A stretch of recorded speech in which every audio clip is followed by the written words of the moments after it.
Hello dear students, good morning to all of you. बच्चों, हम लोग क्लास 10th का करंट इलेक्ट्रिसिटी एक ही लेक्चर में कंप्लीट करेंगे। एग्जाम कुछ ही महीने में आने वाला है बच्चों, तो अभी क्या हो रहा है कि कम टाइम में हम लोग को चैप्टर को कंप्लीट करना होता है। तो हम लोग बच्चों इस लेक्चर में करंट इलेक्ट्रिसिटी का जो भी थ्योरी है उसको हम लोग कवर करेंगे, एग्जाम्पल को हम लोग सॉल्व करेंगे और एक्सरसाइज है उसको भी हम लोग सॉल्व करेंगे। तो बच्चों शुरू करते हैं आज का लेक्चर करंट इलेक्ट्रिसिटी। तो जितने भी बच्चों आप लोग के दोस्त होंगे उनको वीडियो को शेयर कर दें ताकि वो भी हमारे वीडियो को देख पाए। तो शुरू करते हैं करंट इलेक्ट्रिसिटी।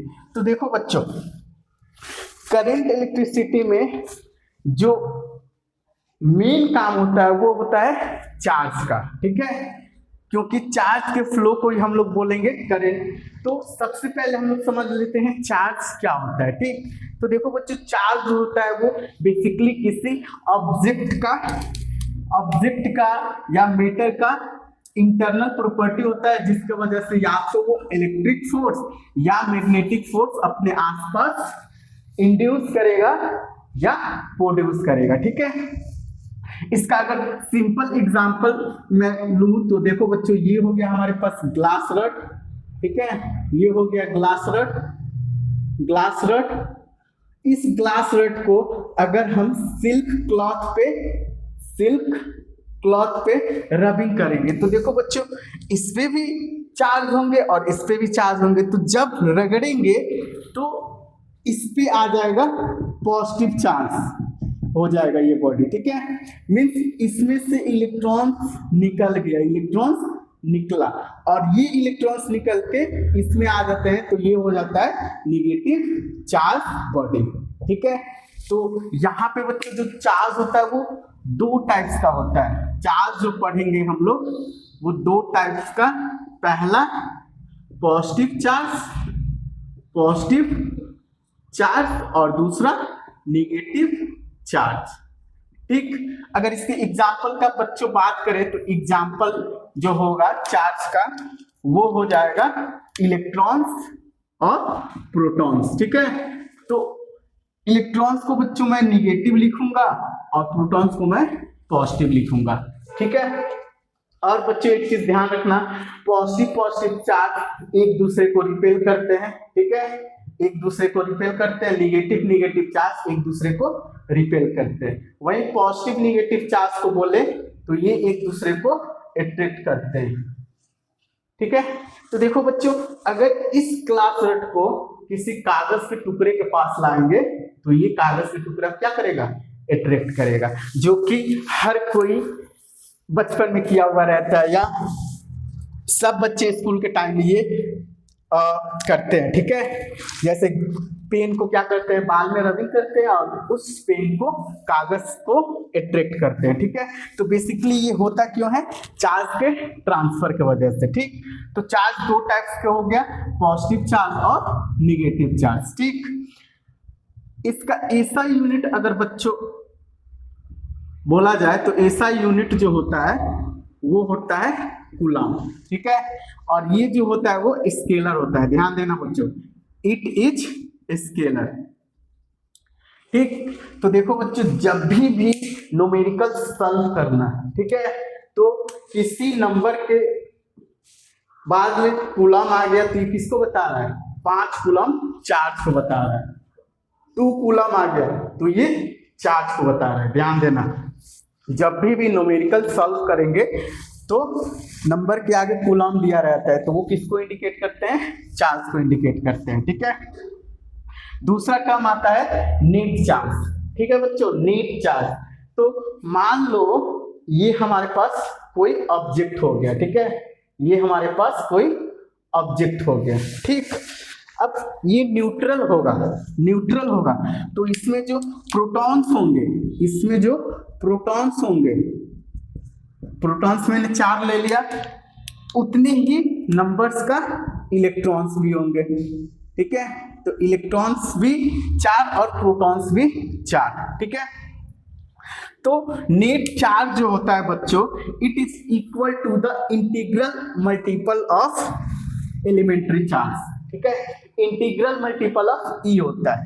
अब यहाँ पे बच्चों इंटीग्रल का मतलब क्या होता है, तो तुम लोग पढ़े होगे 0 + -1 + -2 + -3, ये जो नंबर होते हैं वो इंटीजर होते हैं, ठीक है। और इलेक्ट्रॉन्स का जो वैल्यू होता है बच्चों, इलेक्ट्रॉन्स का वैल्यू 1.6 × 10⁻19 कूलम, मतलब एक इलेक्ट्रॉन में इतना कूलम चार्ज होता है, एक इलेक्ट्रॉन में इतना कूलम चार्ज होता है, ठीक है। तो यहाँ पे जो फॉर्मूला बन जाता है बच्चों, Q = ±NE। N क्या होता है बच्चों, N जो होता है वो इंटीजर होता है, N जो होता है वो इंटीजर होता है, और E जो होता है वो 1.6 × 10⁻19 कूलम। तो इसमें से भी क्वेश्चन पूछता है बच्चों, अगर 5 इंटीजर दे दे 5 और पूछे कि इसमें कितने चार्ज होंगे, तो ई से मल्टीप्लाई कर देंगे तो क्यू हम लोग फाइंड करेंगे। अगर क्यू देगा और ई तो पता ही है, तो एन का वैल्यू पूछ सकता है, ठीक है। तो क्यू = ±NE होता है, इस चीज को भी ध्यान देना है, ठीक। तो यहाँ पे हम लोग नेट चार्ज पढ़ लिए और चार्ज क्या होता है इस चीज को पढ़ लिए। एक और चीज बच्चों ध्यान देना, यहाँ पे हम लोग चार्ज का जो वैल्यू लेंगे वो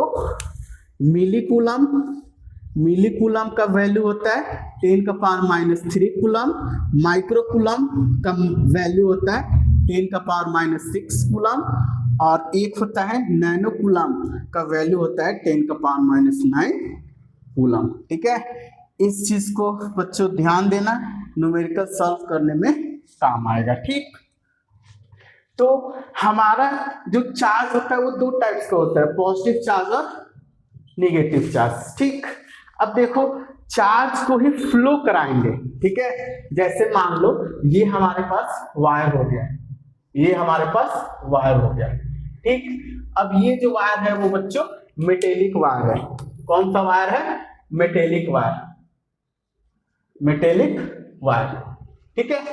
तो हर सब्सटेंस में बच्चों क्या होता है, चार्ज होता है, ठीक है। जैसे इलेक्ट्रॉन्स और protons each and every substance में होते हैं, ठीक है। तो हमारा ये मेटेलिक वायर हो गया। अब इस मेटेलिक वायर के अंदर बच्चों फ्री इलेक्ट्रॉन्स होते हैं, ठीक है।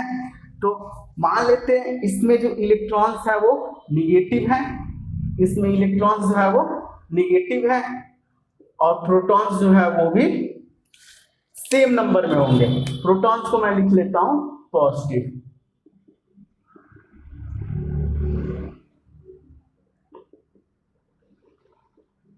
ठीक है। तो ये देखो बच्चों नंबर ऑफ प्रोटॉन्स और इलेक्ट्रॉन्स जो है वो सेम है। अब देखो बच्चों यहाँ पे चार्ज को फ्लो कराना है। जैसे मान लो हमारे पास ये पाइप हो गया, ठीक है। इस पाइप में मान लो वाटर है, ठीक है। इस पाइप में वाटर है, ठीक, वाटर है। अब वाटर को फ्लो कराएंगे तो यहाँ पे बोलेंगे ये वाटर करंट है। कौन सा करंट है, वाटर करंट, मीन्स पानी के धारा सिंपल बोल सकते हैं, ठीक। अब इस वाटर को फ्लो कराना है तो या तो इधर से उठाएंगे, ठीक है, मीन्स इसको एनर्जी देना पड़ेगा, इसको एनर्जी देना पड़ेगा, और एनर्जी इसको देते हैं हम पोटेंशियल एनर्जी, जिसकी वजह से वाटर जो होगा वो फ्लो होने लगेगा। तो हम लोग को पता है कि किसी भी कंडक्टर के अंदर चार्ज होते हैं। अब वो चार्ज को हम लोग को फ्लो कराना है, और वो फ्लो होना चाहिए कैसा, यूनि डायरेक्शन में होना चाहिए, ठीक है, यूनि डायरेक्शन में। तो इसके लिए क्या करते हैं बच्चों, इसके लिए हम इसमें कनेक्ट कर देते हैं एक बैटरी वी वोल्टेज का ये प्लस और ये माइनस टर्मिनल। तो देखो बच्चों यहाँ पे जैसे ही हमने बैटरी कनेक्ट किया इसके अंदर, ठीक है, तो अब ये बैटरी वर्क करेगा। कैसा वर्क करेगा, इसमें चार्ज को फ्लो होने में। तो जो इलेक्ट्रॉन्स है बच्चों वो इधर मूव करने लगेंगे, इलेक्ट्रॉन्स जो है वो इधर मूव करने लगेंगे। अब पूछेंगे कुछ बच्चे कि इधर क्यों मूव करेंगे। अब देखिए प्लस टर्मिनल है, ये निगेटिव है, तो निगेटिव को प्लस क्या करेगा, अट्रैक्ट करेगा, और जो प्रोटॉन्स हैं वो इस डायरेक्शन में मूव करने लगेंगे, ठीक है, या बोल सकते हैं सिंपली फ्लो करने लगेंगे। ठीक है, तो ये इधर जो होगा वो प्रोटॉन्स पॉजिटिव चार्ज का फ्लो होगा, और इधर जो होगा बच्चों वो निगेटिव चार्ज का फ्लो होगा। ध्यान देना, इधर प्रोटॉन्स और इधर इलेक्ट्रॉन्स। ठीक है, ठीक। अब ये जो मान लो बच्चों ये वायर है, ठीक है, तो वायर के इस वाले एरिया को बोलते हैं हम क्रॉस सेक्शन एरिया। ठीक है, तो हमने यहाँ पे वायर जो लिया है सिलिंड्रिकल लिया है, तो सिलिंड्रिकल के इस पार्ट को बोलते हैं cross section area, cross section area. ठीक है, जैसे मान लो हम लोग एक सिलिंड्रिकल रूम में बंद है, ठीक है, मान लो उसमें 100 लोग हैं, ठीक, उन 100 लोग को फ्लो कराना है, तो या तो उसमें कोई एनर्जी छोड़ दो, ठीक, जिसके वजह से वो पर्सन क्या होंगे, बाहर निकलेंगे। तो बाहर निकलेंगे तो इस एरिया से निकलेंगे, तो यहाँ भी इलेक्ट्रॉन्स क्या हो रहा है, इस क्रॉस सेक्शन एरिया से पास करेगा। ठीक है, दोनों का क्रॉस सेक्शन एरिया सेम होगा। ठीक, तो देखो इलेक्ट्रिक करंट क्या होता है, तो अब ये जो चार्ज है वो फ्लो करने लगेंगे, तो फ्लो करेंगे ना, उन्हीं के रेट को हम लोग बोलते हैं इलेक्ट्रिक करंट। ठीक है, rate of flow of net charge across any cross section area. ध्यान देना बच्चों, एनी क्रॉस सेक्शन एरिया, या तो ये of conductor is known as electric current. तो देखो बच्चों, मान लो टी टाइम में जो चार्ज फ्लो करते हैं वो क्यू फ्लो करते हैं, चार्ज फ्लो। ठीक है, तो द चार्ज के फ्लो को ही बोलेंगे हम, चार्ज के फ्लो के रेट को ही बोलेंगे हम इलेक्ट्रिक करंट। ठीक है, अब देखो यहाँ पे अगर चार्ज का यूनिट बोला जाए तो ये होता है कूलम और ये होता है सेकंड। ठीक है, तो कूलम सेकंड को ही बोलते हैं एम्पियर। तो एसआई यूनिट जो होता है, SI unit of current, simply बच्चों मैं यहाँ पे लिख रहा हूँ करंट, इलेक्ट्रिक करंट भी बोल सकते हैं, बट मैंने यहाँ पे करंट लिखा है। तो एसआई यूनिट ऑफ करंट जो होता है वो एम्पियर होता है, इसको हम लोग ए से लिखेंगे। तो कोई भी नंबर के आगे ए आ गया तो किसको बताएगा, करंट को बताएगा। जैसे मैं बोलूँ 5 सेकेंड, तो माइंड में क्या गया, मैं किसका बात कर रहा हूँ, टाइम का बात कर रहा हूँ। वैसे 5 एम्पियर, तो किसका मैं बात कर रहा हूँ, करंट का बात कर रहा हूँ। ठीक है, एसआई यूनिट क्या हो जाएगा, एम्पियर हो जाएगा। ठीक, अब देखो बच्चों यहाँ पे अगर मैं बोलूँ इलेक्ट्रॉन्स का फ्लो क्या कहाँ हो रहा है, तो इलेक्ट्रॉन्स का जो फ्लो हो रहा है वो opposite direction to the current. तो इलेक्ट्रॉन्स का जो फ्लो होगा अपोजिट डायरेक्शन ऑफ करंट बोल सकते हैं, आई। ठीक है, और जो प्रोटॉन्स का जो फ्लो होगा बच्चों, प्रोटॉन्स का वो किधर होगा, along the direction of I. Current जो बच्चों फ्लो होगा वो प्रोटॉन्स के डायरेक्शन में होगा, ये ध्यान देना, ऑब्जेक्टिव में क्वेश्चन पूछ देता है। ठीक है, ऐसा यूनिट क्या होता है, एम्पियर होता है। ठीक, अब देखो बच्चों यहाँ पे एक जो टर्म आता है वो 1 एम्पियर आता है। तो हमें अगर फॉर्मूला याद रहेगा तो इसका डेफिनेशन लिख सकते हैं। अब देखो मैं पूछूं लेफ्ट साइड क्या है, तो आई है, और राइट साइड क्या है, Q अपॉन T है। तो आई कब एम्पियर के 1 एम्पियर के इक्वल होगा, तो मान लो इस वायर में 1 कूलम चार्ज 1 सेकेंड के लिए फ्लो करे, तो जो हमारा करंट होगा वो 1 एम्पियर होगा। तो देखो 1 एम्पियर कब होगा बच्चों, जब 1 कूलम चार्ज और 1 सेकेंड तक फ्लो करे। ठीक है, तो हमारा जो होगा वो यूनिट होगा 1 एम्पियर। तो इसको डिफाइन करेंगे, it is defined as 1 coulomb of charge flowing through any cross section area in 1 second is known as 1 ampere. तो यहाँ तक बच्चों समझ में आया जिसको कोई डाउट हो या कोई टर्म ना समझ में आया हो वो वीडियो में कमेंट करना, मैं इसको बता दूंगा। ठीक, सिंपल बेसिक है। करंट जो होता है वो फ्लो ऑफ चार्ज होता है, और इस चार्ज को फ्लो होने के लिए हम लोग इसमें क्या कनेक्ट करते हैं, बैटरी कनेक्ट करते हैं। ठीक, तो करंट के डायरेक्शन में प्रोटॉन्स मूव करते हैं, फ्लो करते हैं, और अपोजिट डायरेक्शन में इलेक्ट्रॉन्स फ्लो करते हैं। ठीक है, इस बात को भी ध्यान देना। ठीक, करंट और नेट चार्ज से बच्चों हम लोग दो न्यूमेरिकल को सॉल्व कर लेते हैं, जो कि इस एक्सरसाइज का एग्जांपल है। तो क्वेश्चन क्या कह रहा है बच्चों, क्वेश्चन नंबर 1 ये कह रहा है a current of 0.5 ampere is drawn by a filament of an electric bulb for 10 minute, find the amount of flow charge flow through the circuit. तो देखो बच्चों, मैंने यूनिट बताया था उसको याद रखना कि यहाँ पे ये जो 0.5 एम्पियर दिया हुआ है वो क्या है, करंट है। तो गिवन क्या है बच्चों, सबसे पहले लिख लेते हैं। देखो गिवन जो है वो करंट जो दिया हुआ है आई, वो दिया हुआ है 0.5 एम्पियर, और टाइम जो बच्चों दिया हुआ है वो दिया हुआ है 10 मिनट। ठीक है, टाइम दिया हुआ है 10 मिनट। तो देखो बच्चों, हम लोग जानते हैं फॉर्मूला I इक्वल टू क्या होता है, Q upon T. I equal to Q upon T हम लोग जानते हैं। ठीक, तो पूछ क्या रहा है, find the amount of charge, means I दिया है, टाइम दिया है, और Q का वैल्यू पूछ रहा है। तो क्या करेंगे बच्चों, फॉर्मूला पे वैल्यू पुट कर देंगे, I equal to Q upon T. अब एक चीज बच्चों ध्यान देने वाला है, जब भी न्यूमेरिकल हम लोग सॉल्व करते हैं या क्वेश्चन सॉल्व करते हैं तो हम क्या करते हैं, ऐसा यूनिट को यूज करते हैं। तो करंट का जो ऐसा यूनिट होता है वो एम्पियर होता है, टाइम का जो ऐसा यूनिट होता है बच्चों वो होता है सेकंड।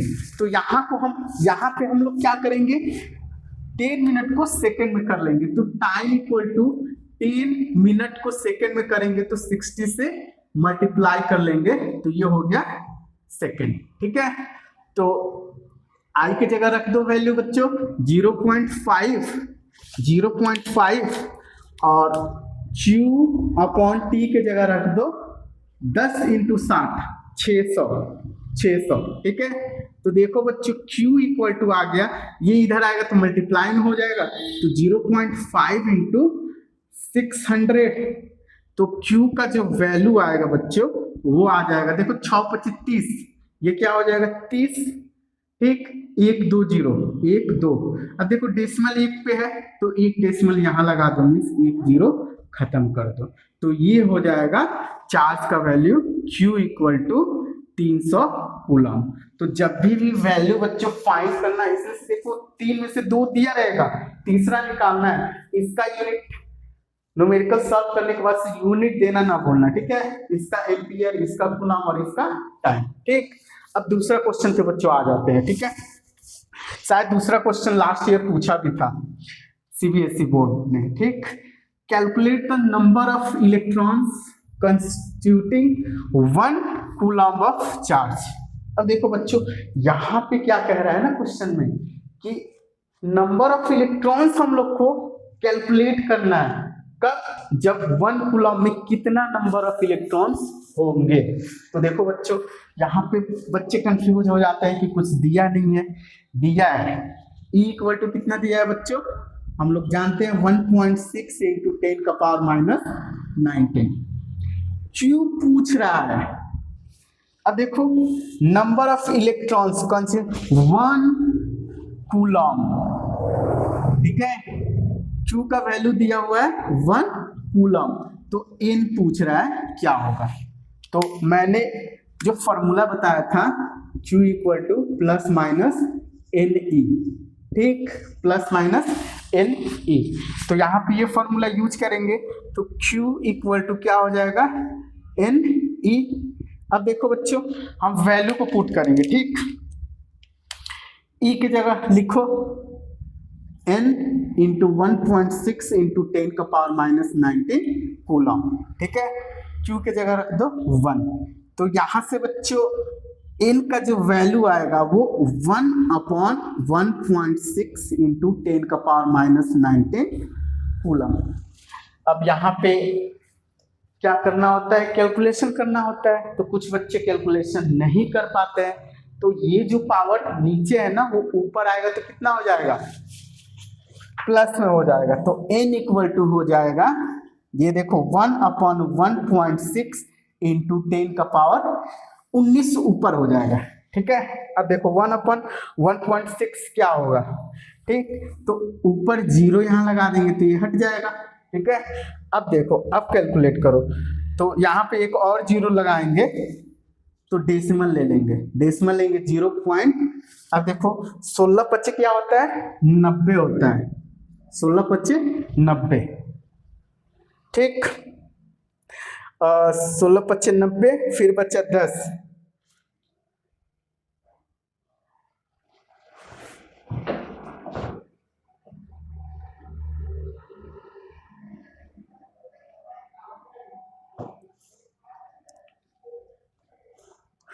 तो यहाँ पे बच्चों 16×6 96 होता है, तो 0.625।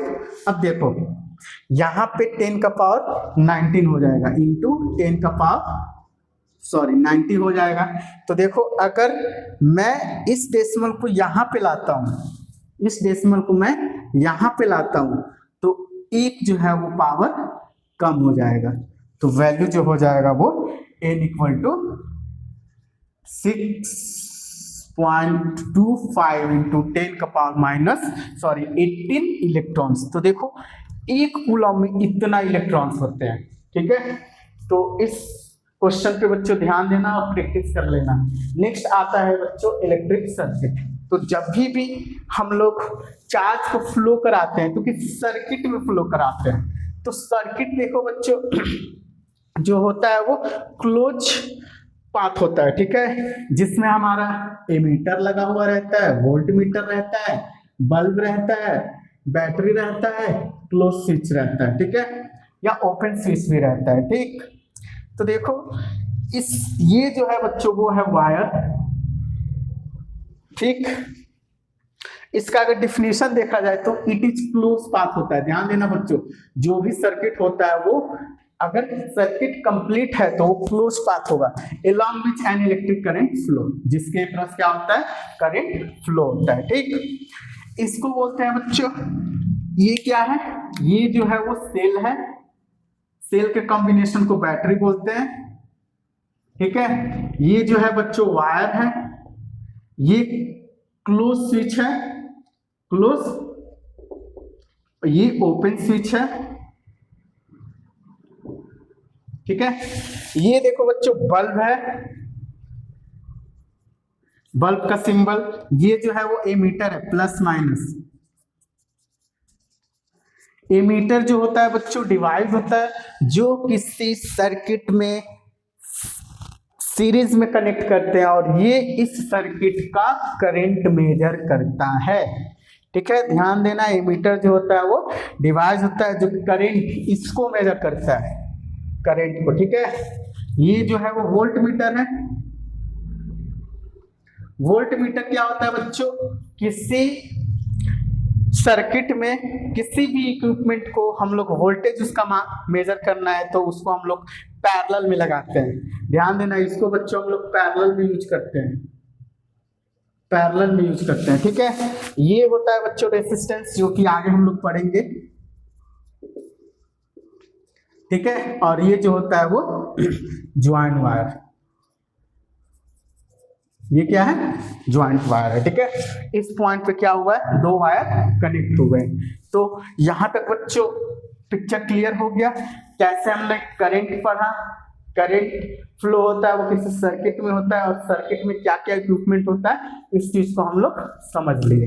ठीक है, नेक्स्ट टॉपिक जो हमारा है बच्चों वो है electric potential and potential difference. तो इस टॉपिक को बच्चों समझना, ठीक है, थोड़ा समझने में दिक्कत होगा बट कोशिश करना समझने के लिए। ठीक है, अब देखो इसको कैसे समझेंगे। मान लो बच्चों ये हमारे पास कोई चार्ज है, मान लो Q1 चार्ज है, ठीक है। हमने यहाँ पे चार्ज लिया Q1। अब देखो बच्चों, कोई भी चार्ज होता है ना, वो उसके आसपास रीजन होता है, ठीक है, उस रीजन में इसका इफेक्ट होता है। तो इसके पास बच्चों मान लो ये कुछ रीजन है और इस रीजन के अंदर है इसका इलेक्ट्रिक फील्ड। ध्यान देना बच्चों, इलेक्ट्रिक फील्ड, ठीक है। ये इलेक्ट्रिक फील्ड किसका है? इस चार्ज का है बच्चों। ये इलेक्ट्रिक फील्ड इस चार्ज का है, ठीक। तो देखो, मान लो कि इसके इलेक्ट्रिक फील्ड में हम किसी अदर पॉजिटिव चार्ज को लाते हैं। कहां से? इंफिनिटी से। कहां से लाएंगे बच्चों? इंफिनिटी से, मतलब बहुत बहुत बहुत दूर से ला रहे हैं। इंफिनिटी से हम किसी चार्ज Q को ला रहे हैं, ठीक है। इंफिनिटी से किसी चार्ज Q को ला रहे हैं, ठीक। अब देखो, अगर मैं पूछूं ये चार्ज, जिस चार्ज को मैं ला रहा हूं, उस चार्ज पे फोर्स लगाएगा? नहीं लगाएगा, क्योंकि ये इसके फील्ड से बाहर है। अब जैसे ही इसको इन किए, हम इसके इलेक्ट्रिक फील्ड में लाए। ध्यान देना बच्चों, किसी चार्ज Q को इंफिनिटी से हम किसी पॉइंट P तक लाए। अब देखो, इस चार्ज को हम यहाँ पे लाए। अब जैसे इसके फील्ड में लाएंगे तो देखो दोनों रिपेल करेंगे, तो बाहर से वर्क करना पड़ेगा। इस चार्ज को इसके फील्ड में लाने के लिए बाहर से वर्क करना पड़ेगा, ठीक है। वही work done per unit charge ही होता है बच्चों पोटेंशियल। वही वर्क डन क्या होता है? चार्ज होता है वो पोटेंशियल। तो अब देखो डिफिनीशन समझ में आएगा। जैसे मैं डिफिनीशन में लिखा हूं, the work done per unit charge to bring from infinity to that point. Infinity से कहां लाया है? पॉइंट P तक लाया इन इलेक्ट्रिक फील्ड।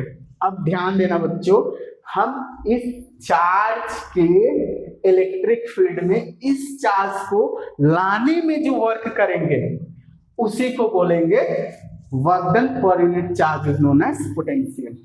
आया समझ में? नहीं आया, ठीक है। सिंपल एग्जांपल देखो, मान लो ये चार्ज दोनों पॉजिटिव है, ठीक। जैसे मैं पास लाऊंगा तो ये रिपेल करेंगे, मतलब ये दूर होना चाहेंगे, और इसको मैं पास लाऊंगा तो जाहिर सी बात है मुझे बाहर से वर्क करना पड़ेगा। तो वही वर्क पर यूनिट चार्ज जो होता है वो क्या होता है? पोटेंशियल होता है, ठीक है बच्चों। तो V = W/Q। ध्यान देना, V = W/Q। तो यहाँ पे बच्चों V जो होता है वो वोल्ट होता है, और W जो होता है वो वर्क होता है, और Q जो होता है वो चार्ज होता है, ठीक है। तो देखो बच्चों, वर्क का जो यूनिट होता है, ध्यान देना, वर्क का जो यूनिट होता है वो जूल होता है, और चार्ज का जो यूनिट होता है कूलम होता है। तो जूल पर कूलम को ही हम लोग बोलते हैं वोल्टेज, ठीक है। तो ऐसा यूनिट जब भी लेंगे हम वोल्टेज का, ऐसा यूनिट जो लेंगे पोटेंशियल का, वो वोल्टेज लेंगे, ठीक है। ऐसा यूनिट जो होगा वो वोल्टेज होगा, ठीक। ऐसा यूनिट पोटेंशियल का क्या होगा? वोल्टेज होगा, ठीक।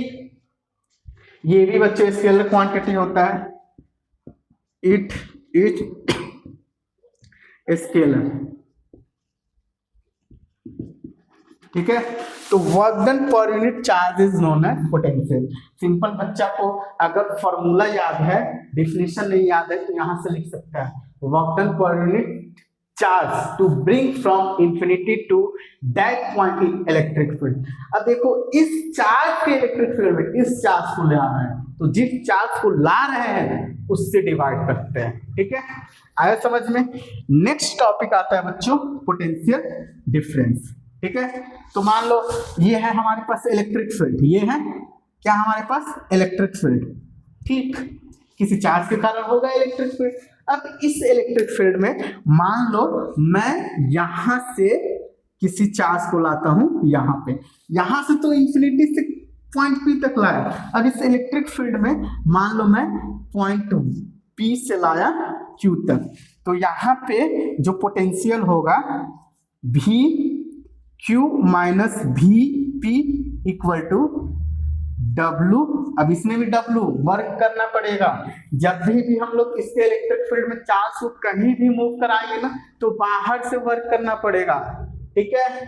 तो V Q minus V P equal to W upon Q हो जाएगा। तो ये हो गया पोटेंशियल डिफरेंस। तो देखो, the work done per unit charge to move from one point to another point in electric field. तो किसी इलेक्ट्रिक फील्ड में एक पॉइंट से दूसरे पॉइंट तक मूव कराएंगे, दूसरे पॉइंट तक मूव कराएंगे तो हो गया हमारा पोटेंशियल डिफरेंस, और इंफिनिटी से किसी पॉइंट P पे लाएंगे तो वो हो गया पोटेंशियल। अब दोनों पोटेंशियल ही है बच्चों, डिफरेंस बोलो या पोटेंशियल बोलो, दोनों पोटेंशियल है। तो इन दोनों का यूनिट सेम होता है, ये नहीं कि अलग अलग लिख दो एग्जाम में। इसका भी ऐसा यूनिट जो होता है वो क्या होता है, वोल्ट, ठीक है। ऐसा यूनिट जो होता है वो वोल्ट होता है, ठीक। अब देखो 1 वोल्ट को कैसे डिफाइन करेंगे, तो फॉर्मूला अगर याद रहेगा बच्चों, जैसे मान लो हम V इक्वल टू जानते हैं W, V इक्वल टू हम जानते हैं W अपॉन Q। तो हमें वोल्टेज को 1 वोल्ट बनाना है, देखो 1 वोल्ट बनाना है तो इसको भी 1 करना पड़ेगा, इसको भी 1 करना पड़ेगा। तो अगर किसी चार्ज को इंफिनिटी से पॉइंट P तक लाने में 1 जूल कार्य करना पड़े, कितना, 1 जूल कार्य करना पड़े, वर्क करना पड़े, कितने चार्ज को लाने में, 1 कूलम चार्ज को लाने में, तो जो वोल्टेज होता है वो 1 वोल्ट हो जाता है। देखो कूलम है, ऊपर जाएगा तो जूल पर कूलम हो जाएगा। तो 1 वोल्ट इक्वल टू जूल पर कूलम को ही बोलते हैं 1 वोल्ट, ठीक है। तो यूनिट ध्यान रखना, यूनिट पूछता है एग्जाम में, ठीक। और फॉर्मूला तो एकदम याद ही होना चाहिए, ठीक है। तो इस फॉर्मूला में बच्चों देखो V equal to W upon Q में 3 क्वांटिटीज है, एक है पोटेंशियल, वर्क, Q। तो जब भी न्यूमेरिकल पढ़ेंगे या क्वेश्चन पढ़ेंगे तो जूल आए तो वो वर्क हो गया, कूलम आए तो वो चार्ज हो गया। तो ये दोनों देंगे तो पोटेंशियल पूछेगा, ठीक है। अगर पोटेंशियल चार्ज देगा तो वर्क पूछेगा, मतलब इन तीनों में से कोई 2 दिया रहेगा, तीसरा पूछेगा, तो सिंपल कैलकुलेट कर लेना, ठीक है। अब आते हैं बच्चों वोल्ट मीटर, इसको याद रखना, ऑब्जेक्टिव में एक BAV क्वेश्चन आता है। अब वोल्ट मीटर क्या होता है, तो देखो वोल्ट मीटर बच्चों क्या होता है, डिवाइस होता है, ठीक है। वोल्ट मीटर डिवाइस होता है, ये प्लस ये माइनस। ये कैसा डिवाइस होता है, ये ऐसा डिवाइस होता है जो किसी सर्किट में किसी भी इक्विपमेंट या रेजिस्टेंस का वोल्टेज मेजर करता है, ठीक है। It is device which is used to measure potential in electric current circuit, ठीक है। जैसे मान लो ये हमारे पास ये बल्ब है, ठीक है। अब इस बल्ब को हम कनेक्ट कर दिए हैं बैटरी से, ठीक। अब बैटरी मान लो मैंने 12 वोल्ट का लगा दिया, तो अब ये 12 वोल्ट बैटरी पोटेंशियल से ये बल्ब क्या होगा, ग्लो करेगा, जलेगा। तो इसमें कुछ पोटेंशियल क्या करेगा, ये खाएगा, सिंपल खाएगा समझ लो, या ड्रॉप करेगा। तो इसका अपना पोटेंशियल मेजर करने के लिए जो हम लोग डिवाइस यूज करेंगे वो वोल्ट मीटर यूज करेंगे, इस बात को भी ध्यान रखना। और सबसे इंपॉर्टेंट जो पॉइंट है वो याद रखना, इट इज कनेक्टेड पैरेलल,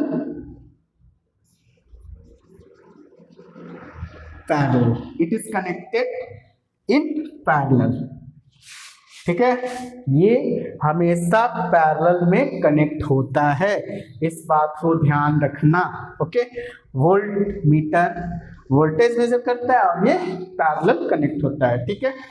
तो अब हम लोग ने इलेक्ट्रिक पोटेंशियल समझ लिया, पोटेंशियल डिफरेंस समझ लिया।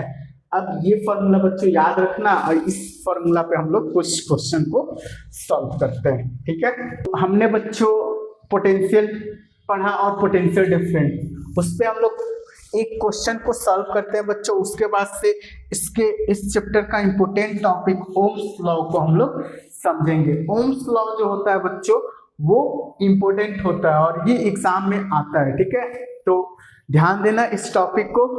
तो यहाँ पे देखो बच्चों क्वेश्चन क्या कह रहा है, हाउ मच वर्क, पूछ क्या रहा है बच्चों, वर्क पूछ रहा है in moving a charge of 2 coulomb across the point having potential difference 12 volt. तो देखो बच्चों यहाँ पे गिवन क्या है, गिवन जो है वो चार्ज है, Q इक्वल टू दिया है बच्चों 2 कूलम और पोटेंशियल डिफरेंस, मतलब मैं पोटेंशियल डिफरेंस को V लिख लेता हूँ। ठीक है, पोटेंशियल डिफरेंस को V लिख लेता हूँ। तो V इक्वल टू दिया हुआ है 12 वोल्ट। पूछ रहा है वर्क क्या होगा।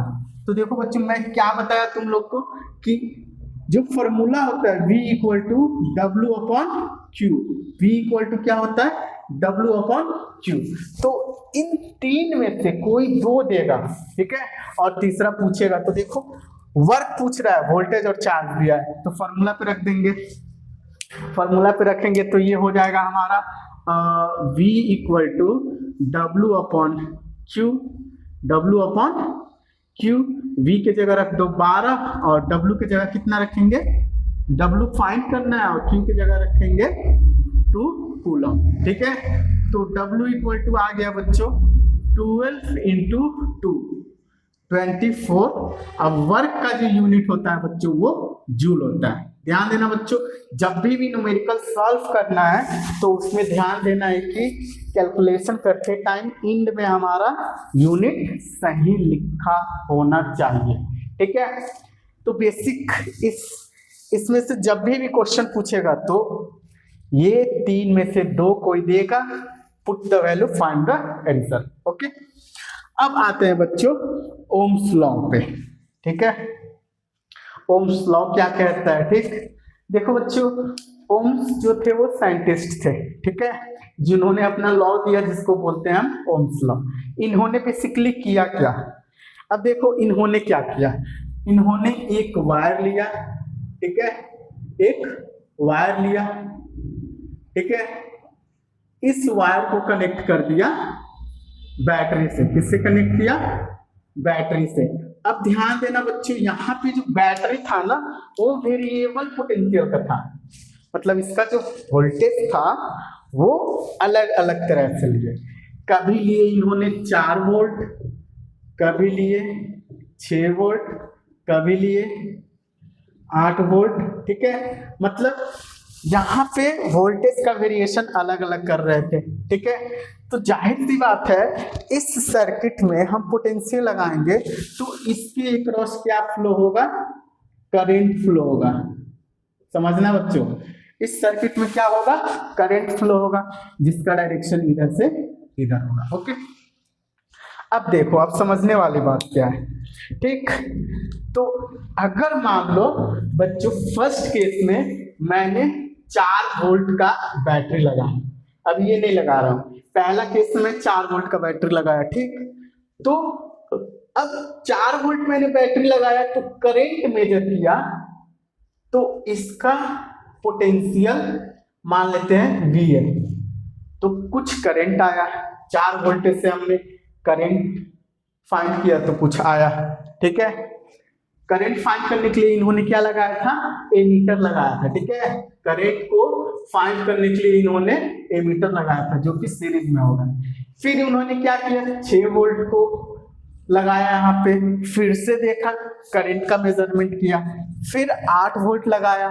तो उन्होंने पाया क्या कि जब हम अलग अलग पोटेंशियल इस वायर से कनेक्ट कर रहे हैं, ठीक है, तो इस वायर का पोटेंशियल, ध्यान देना बच्चों, इस वायर का पोटेंशियल जो था वो डायरेक्टली प्रोपोर्शनल टू था I के। ठीक है, अब देखो इसमें इसका जो पोटेंशियल होगा वो इसमें करंट फ्लो करेगा उसके प्रोपोर्शनल था। मींस करंट ज्यादा अब ये करंट इससे फ्लो हो रहा था, ये करंट इससे फ्लो हो रहा था, ठीक है।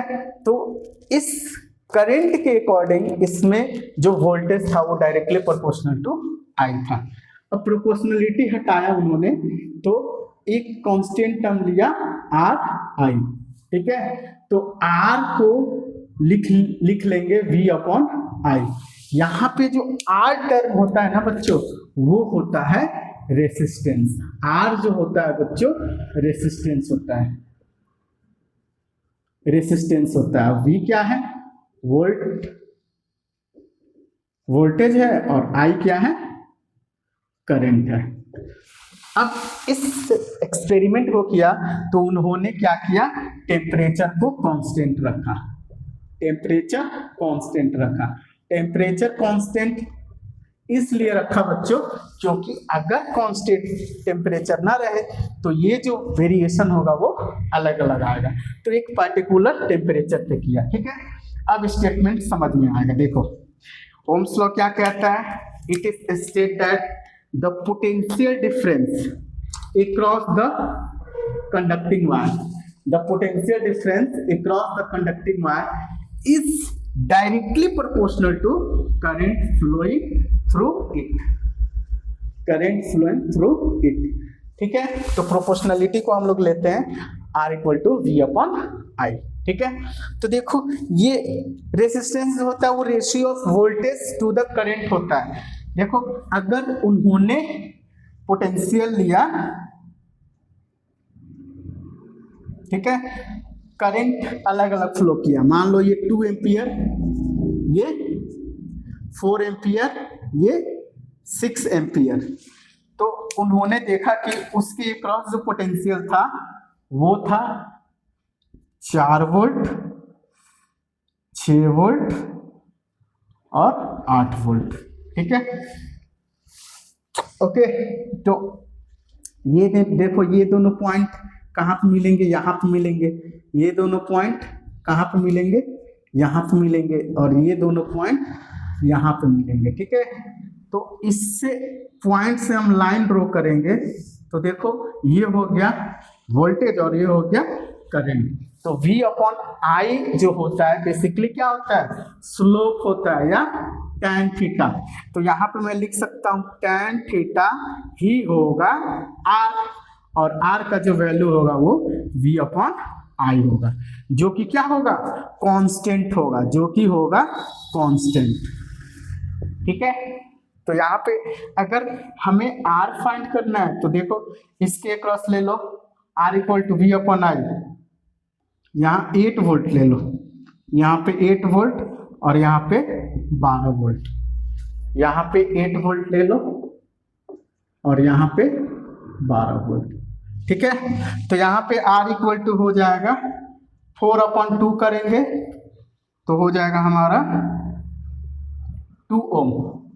अगर इस पॉइंट का लूँ तो 8/4 करेंगे तो V2 12, इस पॉइंट को ले तो 12/6 भी होगा क्या हमारा 2 वोल्ट। तो यहाँ पे जो R का वैल्यू आएगा वो कांस्टेंट आएगा, ठीक है। तो R जो होता है वो रेसिस्टेंस होता है, ठीक। अब रेसिस्टेंस क्या होता है इस चीज को समझते हैं, ठीक। देखो बच्चों रेसिस्टेंस जो होता है वो internal property of conductor due to which it opposes to the flow of charge, charge या करंट भी बोल सकते हैं, ठीक है। तो इस वायर का या किसी भी वायर का रेसिस्टेंस जो होता है वो इंटरनल प्रॉपर्टी होता है। अगर उस वायर में करंट फ्लो होता है तो उसके फ्लो को क्या करता है, उसको रोकता है। जैसे मान लो हम लोग बाइक पे हम लोग चलते हैं, ठीक है। तो बाइक में हम लोग फॉरवर्ड चलते हैं तो हम लोग को रिवर्स में एयर रेसिस्टेंस लगता है। तो वैसे ही करंट जब फ्लो करेगा ना तो उसको अपोज करने के लिए जो कार्य करेगा वो कौन करेगा, रेसिस्टेंस करेगा, ठीक है। तो इसको हम लोग डिनोट करते हैं, it is denoted by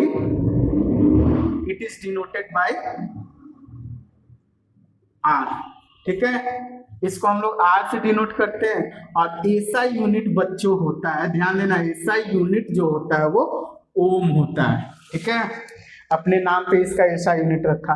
SI unit क्या होता है बच्चों? ओम होता है, इस चीज को याद रखना। ठीक है, किसका यूनिट होता है?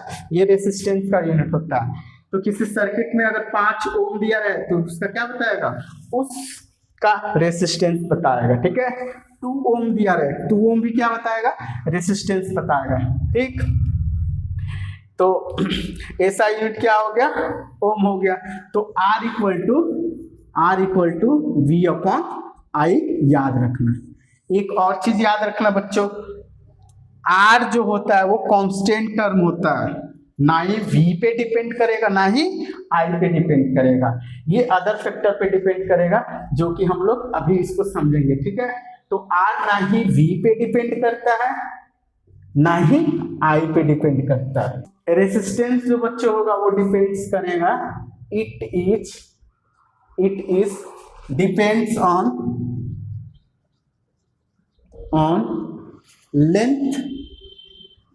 Length cross section area and nature of wire. ठीक है, तो ध्यान देना बच्चों, रेसिस्टेंस लेंथ पे डिपेंड करता है, क्रॉस सेक्शन एरिया पे डिपेंड करता है, और किस नेचर का वायर है इस पे भी डिपेंड कर रहा है। ठीक है, तो factor on which resistance of conductor depends. तो देखो बच्चों, यहाँ पे देखो, जैसे मान लो मैं एक वायर लेता हूँ। ठीक है, मैं एक वायर लेता हूँ। ओके, इस वायर का क्रॉस सेक्शन एरिया मान लो ए है, स्मॉल है, और दूसरा वायर मैं सेम लेंथ का लेता हूँ। ठीक है, सेम लेंथ का लेता हूँ। ठीक, सेम लेंथ का लेता हूँ। ओके, इसका क्रॉस सेक्शन एरिया है ए, लेंथ दोनों का क्या है? सेम है, लेंथ जो है वो दोनों का सेम है। ओके, तो देखो, अगर मान लो सिंपल बताओ, इसमें वाटर फ्लो होना आसान होगा कि इसमें? तो सिंपल जवाब आएगा इसमें वाटर फ्लो होना आसान होगा। ठीक है, तो क्यों? क्योंकि इसका क्रॉस सेक्शन एरिया ज्यादा है। तो जो रेसिस्टेंस होता है किसी भी कंडक्टर का, वो डायरेक्टली प्रोपोर्शनल टू होता है लेंथ के। ठीक है, मीन्स वायर का लेंथ ज्यादा होगा, तो तुम लोग प्रैक्टिकली सोचो, अगर लेंथ ज्यादा होगा तो रेसिस्टेंस ज्यादा लगेगा। ठीक है, तो लेंथ बढ़ेगा, अगर लेंथ बढ़ा तो R जो होगा बढ़ेगा, लेंथ कम होगा तो R जो होगा वो कम होगा। माइंड में रखना। ठीक है, इसको मान लेता हूं मैं इक्वेशन 1। दूसरा, R is inversely proportional to cross section area. तुम लोग खुद सोचो, मान लो ये घर है। ठीक है, इसमें 50 लोग हैं। ओके, और इसमें मान लो भूकंप आता है, तो लोग इस एरिया से फ्लो होने में आसान समझेंगे। इसमें जो होगा वो कम क्रॉस सेक्शन एरिया होने की वजह से इसका जो होगा वो रेसिस्टेंस ज्यादा होगा। ठीक है, तो क्रॉस सेक्शन एरिया पे भी डिपेंड करेगा। इन दोनों को अगर मैं कंबाइन करता हूं, तो जो हमारा टर्म आ जाता है वो हो जाता है R is directly proportional to L upon A। ठीक है, तो अब देखो बच्चों, यहाँ पे प्रोपोर्शनलिटी हटाते हैं तो एक कांस्टेंट टर्म लेते हैं, तो R इक्वल टू हो जाएगा रो L अपॉन A। ठीक है, R इक्वल टू क्या हो जाएगा? रो L upon A।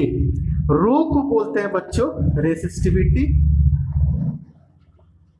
Resistivity of conductor. कभी कभी किसी बुक में लिखा रहता है स्पेसिफिक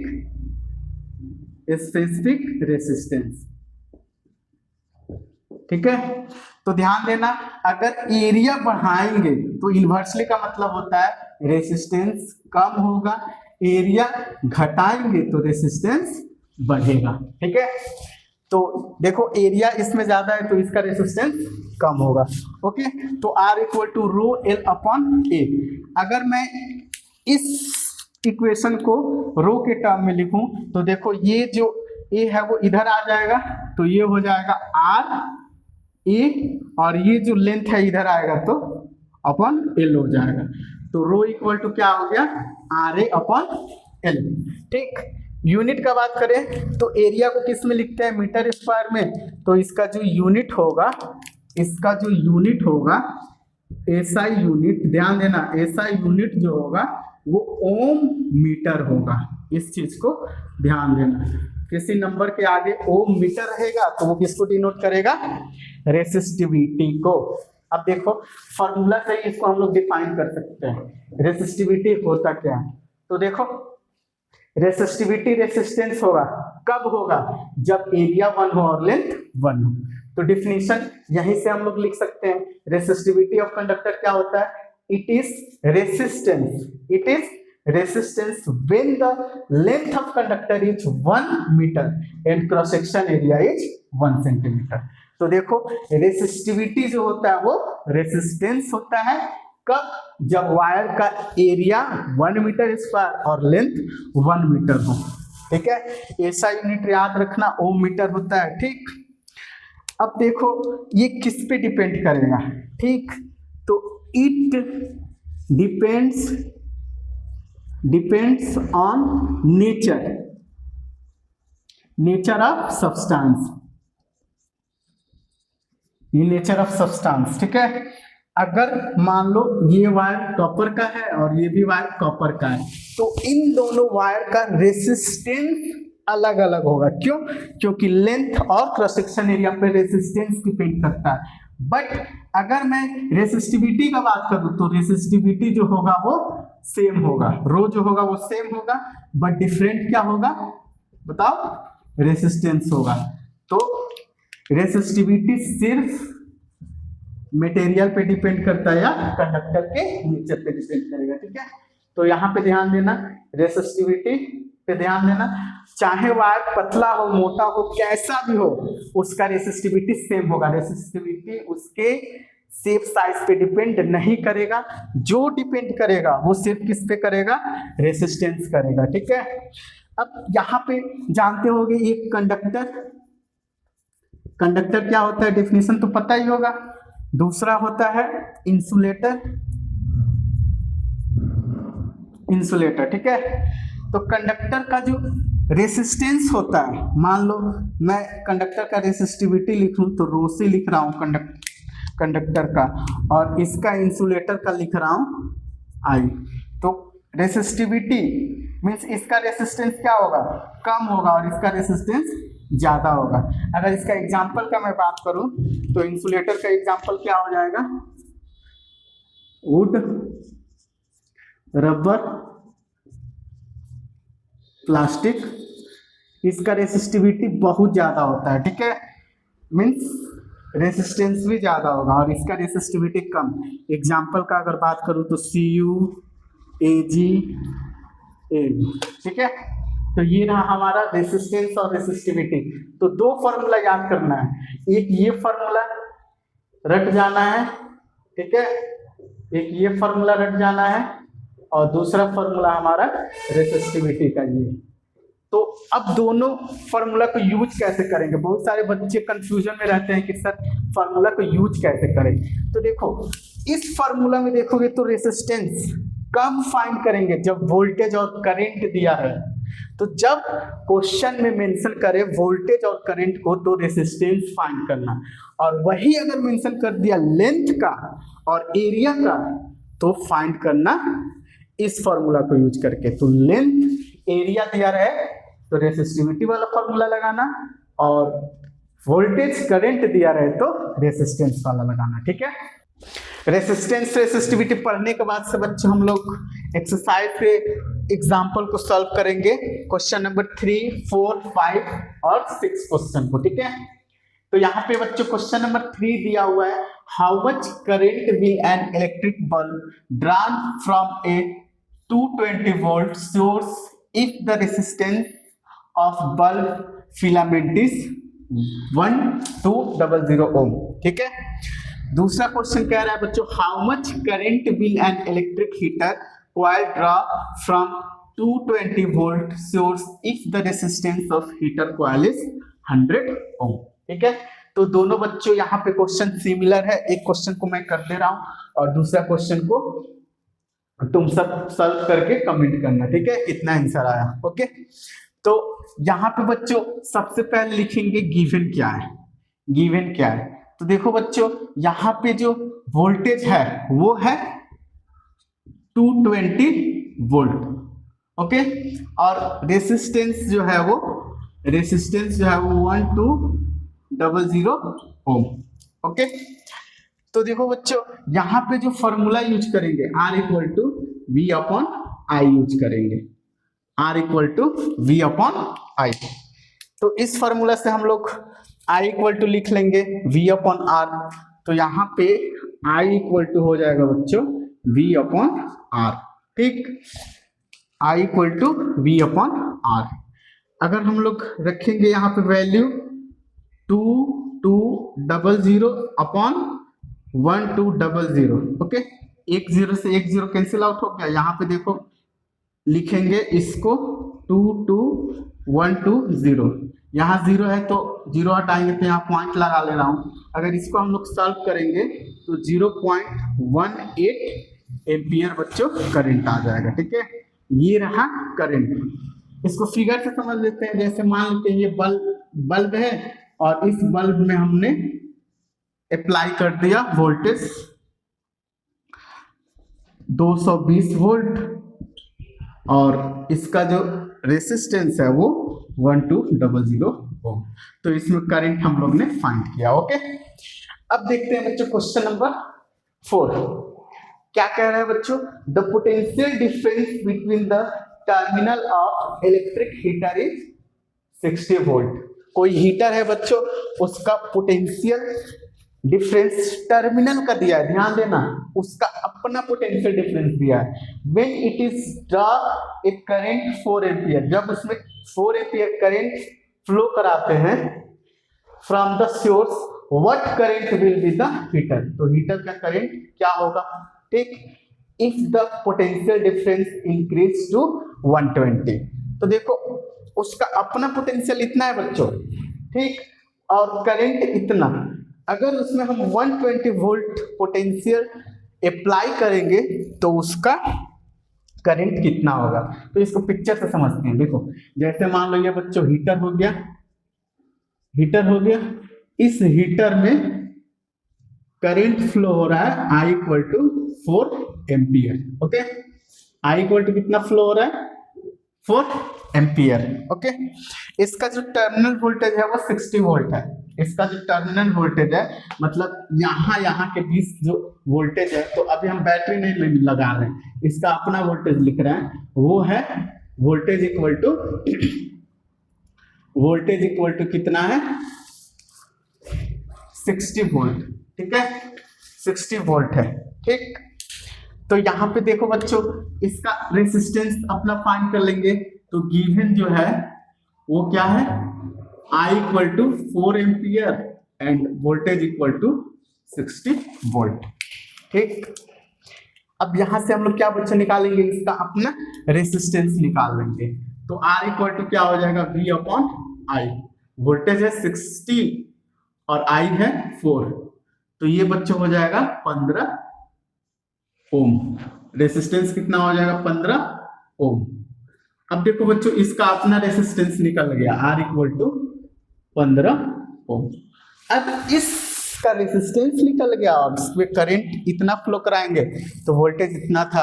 अगर इसी में 120 वोल्ट हम सप्लाई करते हैं, वोल्टेज इक्वल टू 120 वोल्ट, तो अब इसका कोई मतलब नहीं रह गया। ये जो खरीद के लाते हैं ना हीटर, उस पे लिखा हुआ रहता है इतना वोल्टेज, तो उसका खुद का टर्मिनल वोल्टेज था। ठीक है, तो यहाँ पे देखो बच्चों I इक्वल टू लिख लेंगे V upon R। 120 I equal to, यहाँ पे I equal to V upon R। ये कब वोल्ट करंट होगा, जब उसमें हम सप्लाई वोल्टेज 120 करेंगे। तो 120 अपॉन 15, तो ये हो जाएगा बच्चों 15 चौके 60, 15 चौके 60, 8 एम्पियर। तो इसमें बच्चों जो करंट फ्लो होगा इसके कारण I इक्वल टू 8 एम्पियर होगा। ओके, अब देखो बच्चों क्वेश्चन नंबर 5 जो है वो अच्छा क्वेश्चन है। ठीक है, अच्छा क्वेश्चन इसलिए है क्योंकि इसमें हम लोग एरिया भी फाइंड करना पड़ेगा किसी थिन वायर का।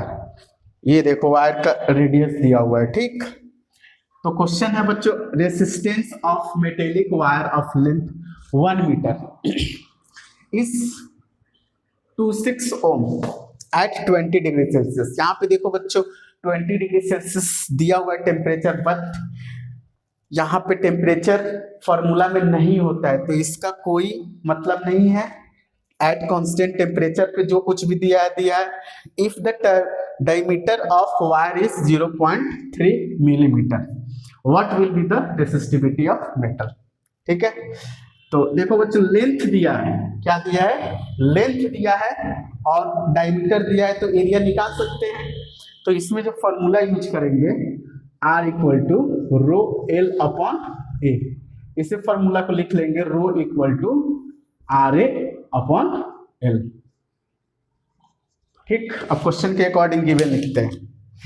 लेंथ बच्चों दिया है 1 मीटर, ओके, और रेसिस्टेंस जो दिया है वो 26 ओम।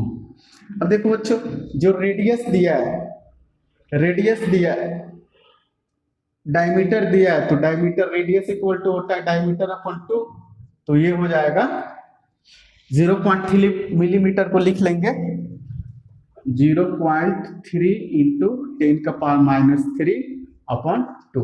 अब देखो बच्चे यहाँ पे एक जीरो हटाएंगे ना, तो यहाँ पे पावर इंक्रीज हो जाएगा, तो ये 3/2 इंटू 10 का पावर, इसको लिखेंगे तो 1.5 इंटू 10 का पावर -4। ओके, अब इस वायर का दिया है क्या, इस वायर का हमने रेडियस फाइंड कर लिया, तो एरिया फाइंड कैसे करेंगे। एरिया जो होता है बच्चों, ये क्रॉस सेक्शन एरिया कितना हो जाएगा, area equal to pi R square, pi की जगह 3.14 इंटू आर के जगह हम रखेंगे बच्चों इस वैल्यू को 1.5 इंटू 10 का पावर -4 का स्क्वायर। ठीक है, 3.14 इंटू 15 का स्क्वायर, 1.5 का स्क्वायर क्या हो जाएगा, 15 होता है 225, तो ये 2.25 इंटू 10 का पावर -8 हो जाएगा। ओके, इन दोनों को कैलकुलेट कर लेंगे। ठीक, तो यहाँ पे फॉर्मूला लिखेंगे rho equal to R A upon L, तो आर दिया हुआ है बच्चों 26, एरिया 3.14 इंटू 2.25 इंटू 10 का पावर -8।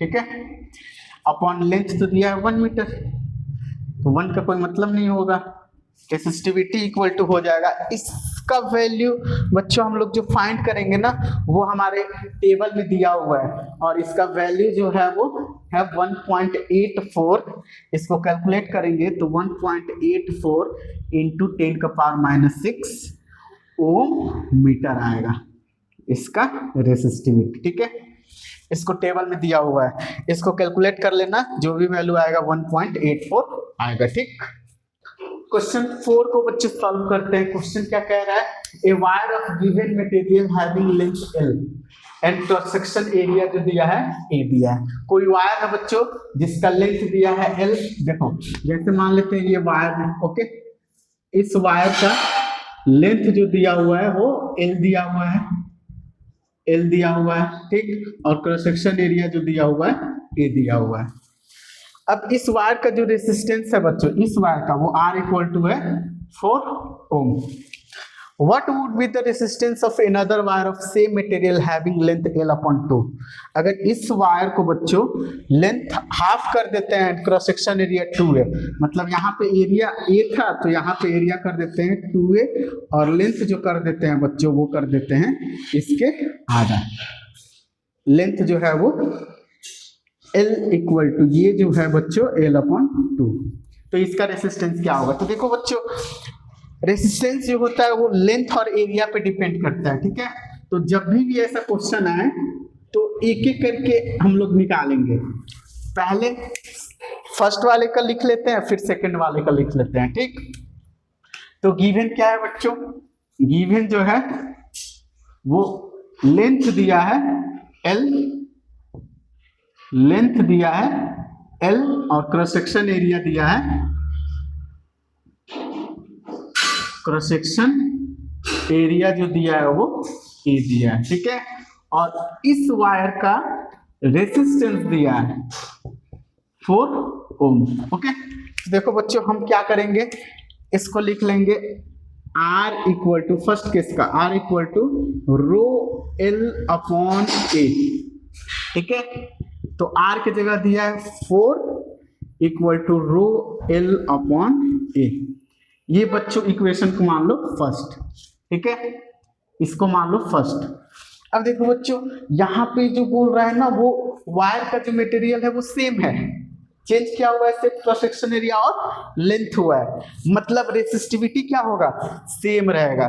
तो दोनों केस में रेसिस्टिविटी इक्वल करके भी सॉल्व कर सकते हैं, बट मैं जो बता रहा हूँ वैसे सॉल्व करना, हर क्वेश्चन आसानी से होगा, ठीक है। इस वायर के लिए लिख लेते हैं बच्चों, इसका मान लेते हैं रेसिस्टेंस जो है वो R डैश है, ठीक है। R डैश इक्वल टू रो, इसका भी रेसिस्टिविटी सेम होगा, रो L जो है वो L/2, L अपॉन एरिया जो दिया है वो 2A दिया है, ठीक है। तो देखो बच्चों L/2 है तो ये अपॉन 2 वाला नीचे आ जाएगा, तो R डैश इक्वल टू हो जाएगा रो L/4A। आया समझ में? इस क्वेश्चन को इक्वेशन को लिख लो 2। सिंपल मैंने फॉर्मूला का यूज किया है। अब क्या करेंगे, इस फॉर्मूला को यहाँ पे लिख दो, ठीक। R dash equal to rho L/4A। अब क्या कर दो बच्चों, इन दोनों इक्वेशन को कर दो डिवाइड। तो देखो इसको डिवाइड कर दिया, ठीक। तो रो की क्या हो गया, कैंसिल आउट, इन दोनों को डिवाइड किया तो rho cancel out, L cancel out, A cancel out, ठीक है। बचा क्या 1/4, तो 4 equal to 1/, R dash upon इसका क्या बचा 1/4, तो ये 4 ऊपर चला जाएगा तो R 4/R dash equal to हो जाएगा 4। तो यहाँ पे देखो बच्चों, यहाँ पे जो R डैश इक्वल टू आ जाएगा R dash 4, R dash equal to आ गया 4, तो R डैश इक्वल टू आ गया 1 ओम। तो देखो जो नया वाला वायर होगा ना उसका रेसिस्टेंस कितना होगा 1 ओम होगा। जब भी क्वेश्चन आएगा अलग अलग इक्वेशन लिख लेंगे और एक दूसरे को डिवाइड कर देंगे, ठीक। अब ये तो रहा हमारा बच्चों ओम्स लॉ पे और रेसिस्टिविटी ऑफ कंडक्टर्स के क्वेश्चन। नेक्स्ट जो टर्म आता है बच्चों वो इंपोर्टेंट होता है, ठीक है, बोर्ड में भी इसका क्वेश्चन आता है, कॉम्बिनेशन ऑफ रेसिस्टर्स। या रेसिस्टर्स को हम लोग जब कनेक्ट करते हैं वो दो तरह से करते हैं, एक होता है सीरीज और दूसरा होता है पैरेलल, ओके। तो resistance of system of resistor, तो देखो यहां हम कॉम्बिनेशन पढ़ेंगे, कॉम्बिनेशन ऑफ रेसिस्टर्स दो टाइप से पढ़ेंगे बच्चों। कौन कौन? पहला सीरीज कॉम्बिनेशन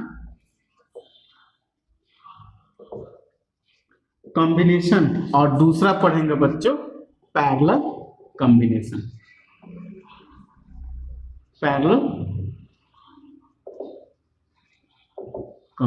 ओके। किसका पैरेलल कॉम्बिनेशन? रेसिस्टर्स का, ठीक है। तो सीरीज कॉम्बिनेशन देखो बच्चों, जैसे मान लो ये हमारे पास 3 रेसिस्टेंस है, ठीक है, 3 रेसिस्टेंस है, इसका अपना रेसिस्टेंस, इसका अपना रेसिस्टेंस, इसका अपना रेसिस्टेंस। अब देखो इस रेसिस्टेंस के पास ये फर्स्ट टर्मिनल मान लो, ये सेकंड टर्मिनल मान लो, ठीक है, इसका भी ये फर्स्ट मान लो, ये सेकंड टर्मिनल मान लो। तो किसी रेसिस्टेंस का सेकेंड या फर्स्ट टर्मिनल को दूसरे रेसिस्टेंस के टर्मिनल के साथ जोड़ते हैं और दूसरे रेसिस्टेंस के टर्मिनल को तीसरे रेसिस्टेंस के टर्मिनल के साथ कनेक्ट करते हैं, तो इस प्रकार के कॉम्बिनेशन को हम बोलेंगे सीरीज कॉम्बिनेशन, ठीक है। जैसे मान लो ये हमारे पास 3 रेसिस्टेंस हो गया, ओके, ये हो गया R1 और ये हो गया R2 और ये हो गया R3, ठीक है। इसका टर्मिनल 1, इसका टर्मिनल 2, इसका भी टर्मिनल 1, इसका टर्मिनल 2, इसका भी टर्मिनल 1, इसका टर्मिनल 2। अब इसको कब कहेंगे ये सीरीज कॉम्बिनेशन है? तो अगर फर्स्ट रेसिस्टेंस के सेकेंड टर्मिनल को दूसरे रेसिस्टेंस के फर्स्ट टर्मिनल से कनेक्ट कर दिए, फिर सेकेंड रेसिस्टेंस के सेकेंड टर्मिनल को थर्ड रेसिस्टेंस के फर्स्ट टर्मिनल से कनेक्ट कर दिए, तो ये हो गया R1, ये हो गया R2, ये हो गया R3, ठीक है। जैसे मान लो एक पाइप होता है, एक पतला पाइप, मोटा, अलग अलग क्रॉस सेक्शन एरिया का, तो कनेक्ट करते तो उसमें मान लो बच्चों वाटर फ्लो कराते, तो सब में वाटर का फ्लो क्या होता है? सेम होता। अगर मान लो इस रेसिस्टेंस में मैं कनेक्ट कर दिया वोल्टेज V कनेक्ट कर दिया, ठीक, तो इसमें बच्चों कुछ करंट फ्लो होने लगेगा। तो मान लेते हैं इसमें I करंट फ्लो हुआ। अब ये जो I करंट होगा ना, इसमें भी सेम होगा, इसमें भी सेम होगा और इसमें भी सेम होगा। तो in series combination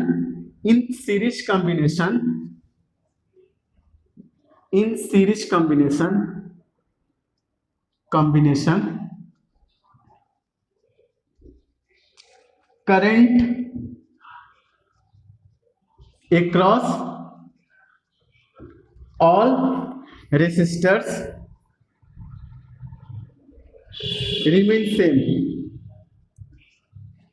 same. Current क्या होगा बच्चों? सेम होगा, बट पोटेंशियल डिफरेंस क्या होगा? बट पोटेंशियल डिफरेंस जो होगा डिफरेंट होगा। पोटेंशियल डिफरेंट क्या होगा बच्चों? डिफरेंट होगा, ठीक है। इन तीनों को मैं मिटा दे रहा हूं, ठीक, और इसी को मैं शॉर्ट में लिख दे रहा हूं। आई जो होगा बच्चों सेम होगा और वोल्टेज जो होगा बच्चों डिफरेंट होगा, ठीक है बच्चों। आई जो होगा सेम होगा, ध्यान रखना, आई जो होगा वो सेम होगा, पोटेंशियल अलग अलग। तो देखो अगर मान लो बच्चों इसमें पोटेंशियोमीटर लगाते हैं तो इसका पोटेंशियल बताता है V1, ठीक है। इसमें लगाते हैं तो इसका बताता है V2 और इसमें कनेक्ट करते हैं तो इसका बताता है V3। अभी मैं क्या बोला हूं? पोटेंशियल जो होगा वो डिफरेंट होगा।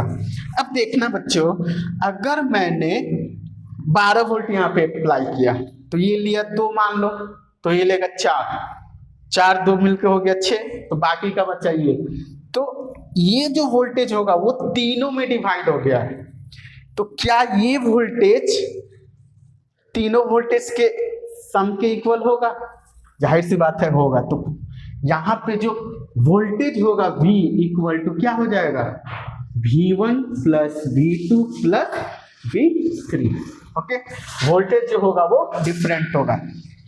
अब देखो बच्चों यहाँ पे करोगे क्या, एक चीज याद रखना, अगर मैं पूछूं इसका वोल्टेज क्या होगा तो V1 इक्वल टू लिखोगे I R1, V2 वोल्टेज कितना होगा I R2, V3 कितना होगा? करंट I गया किस में गया? 3 में गया। तो ये भी याद रखना, इंडिविजुअली वोल्टेज पूछेगा तो इसको यूज करके फाइंड करना, ठीक है। अब देखो बच्चों ये वोल्टेज इन तीनों को कंबाइन करके ले चल रहा है, मतलब इन तीनों को साथ में लेकर के चल रहा है कॉम्बिनेशन के साथ, ठीक है। तो इसका जो वोल्टेज होगा वोल्टेज, तो आई अपॉन आर इक्विवेलेंट हो जाएगा। इक्विवेलेंट क्यों ले रहे हैं? क्योंकि ये वोल्टेज तीनों को साथ में लेके चल रहा है, ठीक है, मतलब तीनों को ऐड कर देंगे, वही आएगा हमारा value equal to I upon R one plus I upon R two plus I upon are,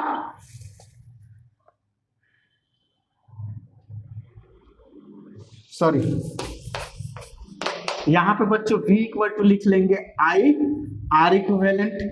are equivalent ये जो वोल्टेज है वो तीनों को लेके चल रहा है, ठीक है, आई R equivalent I R one plus I R two plus I R three.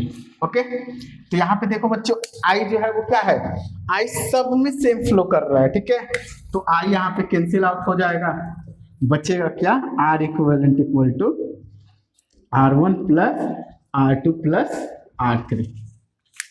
ये हो गया सीरीज कॉम्बिनेशन में आर इक्विवेलेंट, मतलब सीरीज में जोड़ेंगे तो तीनों रेसिस्टेंस को सीरीज में जोड़ेंगे तो उसका कंबाइंड रेसिस्टेंस कितना होगा, तो R equivalent equal to R one plus R two plus R three. इस फॉर्मूला को याद रखना, ये तो सिंपल है, वोल्टेज निकालना होगा तो इसको भी याद रखना, दो चीज इंपॉर्टेंट है, ठीक है। देखो बच्चों इस कंसेप्ट को, इस क्वेश्चन को सॉल्व करने से और आसानी से समझ में आएगा, ठीक है। तो क्वेश्चन दिया हुआ है बच्चों, एक 2 ओम रेसिस्टेंस है, 4 ओम रेसिस्टेंस है और 6 ओम रेसिस्टेंस है, तीनों को सीरीज कॉम्बिनेशन में दिया हुआ है और इसमें जो वोल्टेज अप्लाई हुआ है वो 24 वोल्ट है। तो क्वेश्चन पूछ रहा है find equivalent resistance and voltage across 2 ohm resistance में वोल्टेज कितना होगा, 4 ओम में कितना होगा एंड 6 ओम रेसिस्टेंस में कितना होगा। तो आर इक्विवेलेंट का फॉर्मूला है बच्चों, आर इक्विवेलेंट इक्वल टू लिख लेंगे R one plus R two plus R three, इसको मान लो आर वन बच्चों, इसको मान लो आर टू और इसको मान लो आर थ्री, तो ये हो जाएगा 2 plus 4 plus 6 12 ohm. R equivalent बच्चों कितना हो गया, 12 ओम। तो देखो इन तीनों को जोड़ दिए तो एक तीसरा रेसिस्टेंस आया जो कि आया 12 ओम। अब इस 12 ओम में हमने कनेक्ट किया कितना, 24 वोल्टेज बैटरी, ठीक। तो आई फ्लो होगा बच्चों, आई, तो आई इक्वल टू क्या लिखेंगे, I equal to V upon R. तो आई जो होगा बच्चों, आर इक्विवेलेंट लेंगे, टोटल में करंट निकालना है ना, तो आर इक्विवेलेंट लेंगे 24 अपॉन 12 2 एम्पियर। करंट कितना आया बच्चों, 2 एम्पियर आया, ठीक है, मतलब सभी रेसिस्टेंस में जो करंट फ्लो हो रहा है वो 2 एम्पियर हो रहा है। ओके, अब देखो, अब हमें क्या निकालना है, इसका वोल्टेज V1 और इसका वोल्टेज V2 और इसका वोल्टेज V3। तो खुद सोचो ना बच्चों कि इसका हमने करंट निकाल ही लिया, आई इसमें भी सेम, इसमें भी सेम, आर दिया है, आई निकाल लिया है, तो V equal to I R. तो यहाँ पे देखो V1 इक्वल टू लिखेंगे बच्चों, V1 इक्वल टू लिखेंगे आई आर वन, आई के जगह है 2 इंटू 2 मतलब 4 वोल्टेज, V1 कितना आया 4 वोल्टेज। ऐसे ही V2 इक्वल टू लिख लेंगे आई आर टू, आई है 2 आर टू है 4 मतलब 8 वोल्ट, V2 8 वोल्ट, और V3 कितना निकल जाएगा बच्चों, आई आर थ्री, आई के जगह है 2 और R3 के जगह है 6 मतलब 12 वोल्ट। देखो बच्चों मैंने थ्योरी में क्या बताया था, ये जो वोल्टेज होगा इन तीनों के सम के इक्वल होगा, जो कि मैं यहाँ पे लिखा हूं, ठीक है। तो यहाँ भी देखो 12 8 20 4 24 आ गया कि नहीं, ठीक है। तो ये याद रखना, आई जो होगा वो सेम होगा और पोटेंशियल जो होगा वो डिफरेंट होगा। एक मैं HW के लिए क्वेश्चन दे देता हूं, क्वेश्चन में दे देता हूं, ये एक बल्ब है, बुक का ही क्वेश्चन है, जिसका रेसिस्टेंस दिया है 20 वोल्ट और एक इसमें रेसिस्टेंस लगा है जिसका रेसिस्टेंस दिया है R1 मान लो, इसको R2 4 ओम। ओके, इससे जो कनेक्ट सेल है या बैटरी है वोल्टेज दिया है 6 वोल्ट। तो फाइंड क्या करना है, फाइंड करना है पहला आर इक्विवेलेंट क्या होगा, कमेंट करके बताना वीडियो में, और दूसरा पोटेंशियल, पोटेंशियल अक्रॉस बल्ब, ठीक है, बल्ब के अक्रॉस पोटेंशियल बताना, ठीक है। ये क्वेश्चन SW के लिए लिख लो। नेक्स्ट बच्चों हम लोग पैरेलल कॉम्बिनेशन को समझते हैं। तो देखो बच्चों, कंसीडर करते हैं हमारे पास 3 रेसिस्टेंस है, रेसिस्टेंस 1, रेसिस्टेंस 2 एंड रेसिस्टेंस 3, ठीक है। इन तीनों को कैसे कंबाइन करेंगे कि पैरेलल कॉम्बिनेशन होगा, तो ध्यान देना, इसका भी पहला टर्मिनल, इसका भी पहला टर्मिनल, इसका भी पहला टर्मिनल को अगर एक साथ कनेक्ट कर देते हैं, एक साथ कनेक्ट कर देते हैं, और इधर भी दूसरा टर्मिनल सबको एक साथ कनेक्ट कर देते हैं, तो इस प्रकार के कॉम्बिनेशन को बच्चों बोलेंगे हम पैरेलल कॉम्बिनेशन। तो देखो बच्चों, अगर इन तीनों के फर्स्ट टर्मिनल को एक साथ कनेक्ट कर देंगे और सेकंड टर्मिनल को एक साथ कनेक्ट कर देंगे, तो ऐसे कॉम्बिनेशन को बोलेंगे पैरेलल कॉम्बिनेशन, ठीक है। तो अगर इसमें बच्चों मान लो हम पोटेंशियल भी अप्लाई करते हैं, इसमें हमने पोटेंशियल भी अप्लाई किया, ठीक है। तो देखो बच्चों, इसमें करंट फ्लो करेगा, तो मान लो करंट जो आ रहा है आई, मान लो ये सिंगल पाइप है ब्लैक वाला, वो 3 पाइप से यहाँ पे ज्वाइंट हो गया है, तो जाहिर सी बात है अगर इसमें वाटर फ्लो करेगा तो इसमें कुछ जाएगा, इसमें कुछ जाएगा, इसमें कुछ, तो R1 में जा रहा है करंट मान लो I1, और R2 में जा रहा है I2, और R3 में जा रहा है I3, ठीक। तो इन पैरेलल कॉम्बिनेशन, ये बच्चों पॉइंट याद रखना, in parallel combination, in parallel combination potential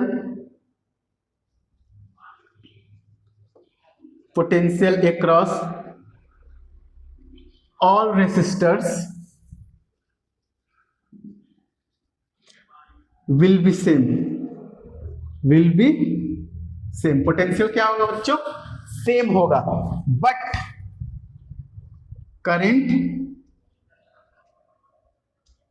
current will be different, याद रखना, इस चीज को याद रखना बच्चों, यहाँ पे मैं शॉर्ट में लिख दे रहा हूं, पोटेंशियल जो होगा वो डिफरेंट होगा, और पोटेंशियल जो होगा बच्चों सेम होगा, और करंट जो होगा वो डिफरेंट होगा, ठीक है। इस बात को याद रखना। सीरीज कॉम्बिनेशन में करंट सेम था और इसमें वोल्टेज सेम है, करंट डिफरेंट होगा, ठीक है। तो देखो बच्चों,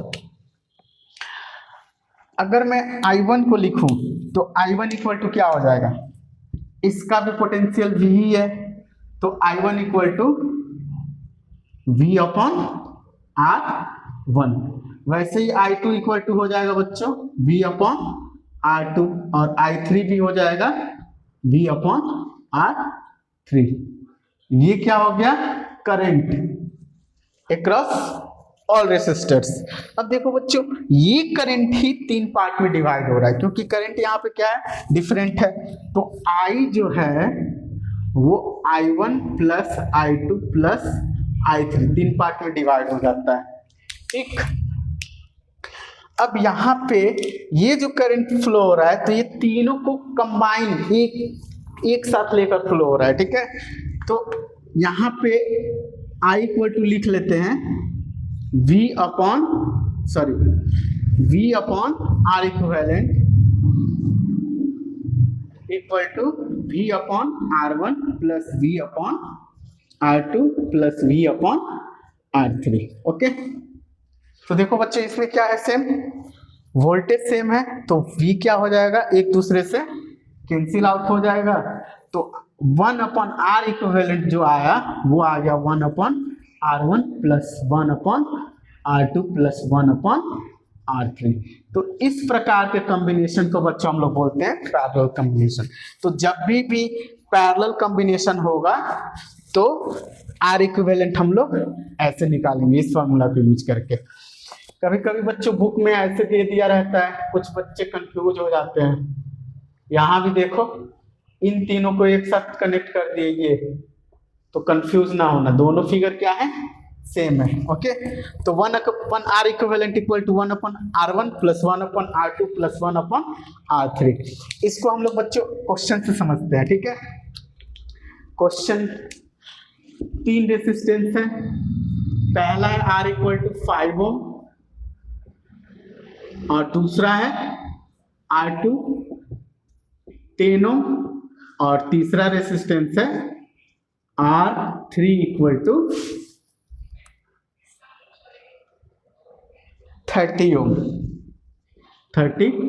ओके, ये तीनों बच्चों पैरेलल में कनेक्ट है, ठीक है, ये तीनों पैरेलल में कनेक्ट है और इससे जो पोटेंशियल अप्लाई हो रहा है वो है 12 वोल्ट पोटेंशियल, ठीक है। वोल्टेज जो है वो 12 वोल्ट। ओके, तो पहला पूछ रहा है बच्चों R इक्विवेलेंट कितना होगा, दूसरा क्वेश्चन पूछ रहा है current across all resistors, means R1 में क्या होगा, R2 में क्या होगा एंड R3 में क्या होगा। सेम क्वेश्चन है इसके पहले वाला, उसमें पोटेंशियल पूछ रहा था तीनों रेजिस्टेंस में, इसमें करंट क्या होगा। तो सबसे पहले बच्चों हम लोग फाइंड करेंगे R इक्विवेलेंट। R इक्विवेलेंट का फॉर्मूला क्या होता है बच्चों, 1/R1 plus 1/R2 plus 1/R3। तो 1/R इक्विवेलेंट इक्वल टू बच्चों 1/5 प्लस 1/10 प्लस 1/30। अब ये कैलकुलेशन कुछ बच्चों को नहीं आता है तो क्या करेंगे कि जाएंगे 7-8 क्लास के बुक लेंगे और उससे क्वेश्चन कर लेंगे, ठीक है। तो इन तीनों का एलसीएम कितना हो जाएगा, 30 हो जाएगा। तो ये देखो 5 6 जा 30 होगा, तो 6 प्लस 10 3 जा 3 प्लस 1, तो 1/R इक्विवेलेंट इक्वल टू आ गया कितना है 10/30। तो R इक्विवेलेंट बच्चों आ गया। अब उलट देंगे, ये देखो बच्चों 1/R है, 1/3 आ गया तो 3। R इक्विवेलेंट कितना आया 3 ओम। R इक्विवेलेंट बच्चों कितना आया 3 ओम आया, ठीक है। अब देखो हम लोग क्या फाइंड करेंगे, करंट। अब इसमें करंट कितना जाएगा, तो इसको फाइंड करने के लिए I equal to V/R equivalent. तो V है बच्चों 12 वोल्ट और R इक्विवेलेंट है 3 ओम, तो ये हो गया 4 एम्पियर। कितना हो गया 4 एम्पियर।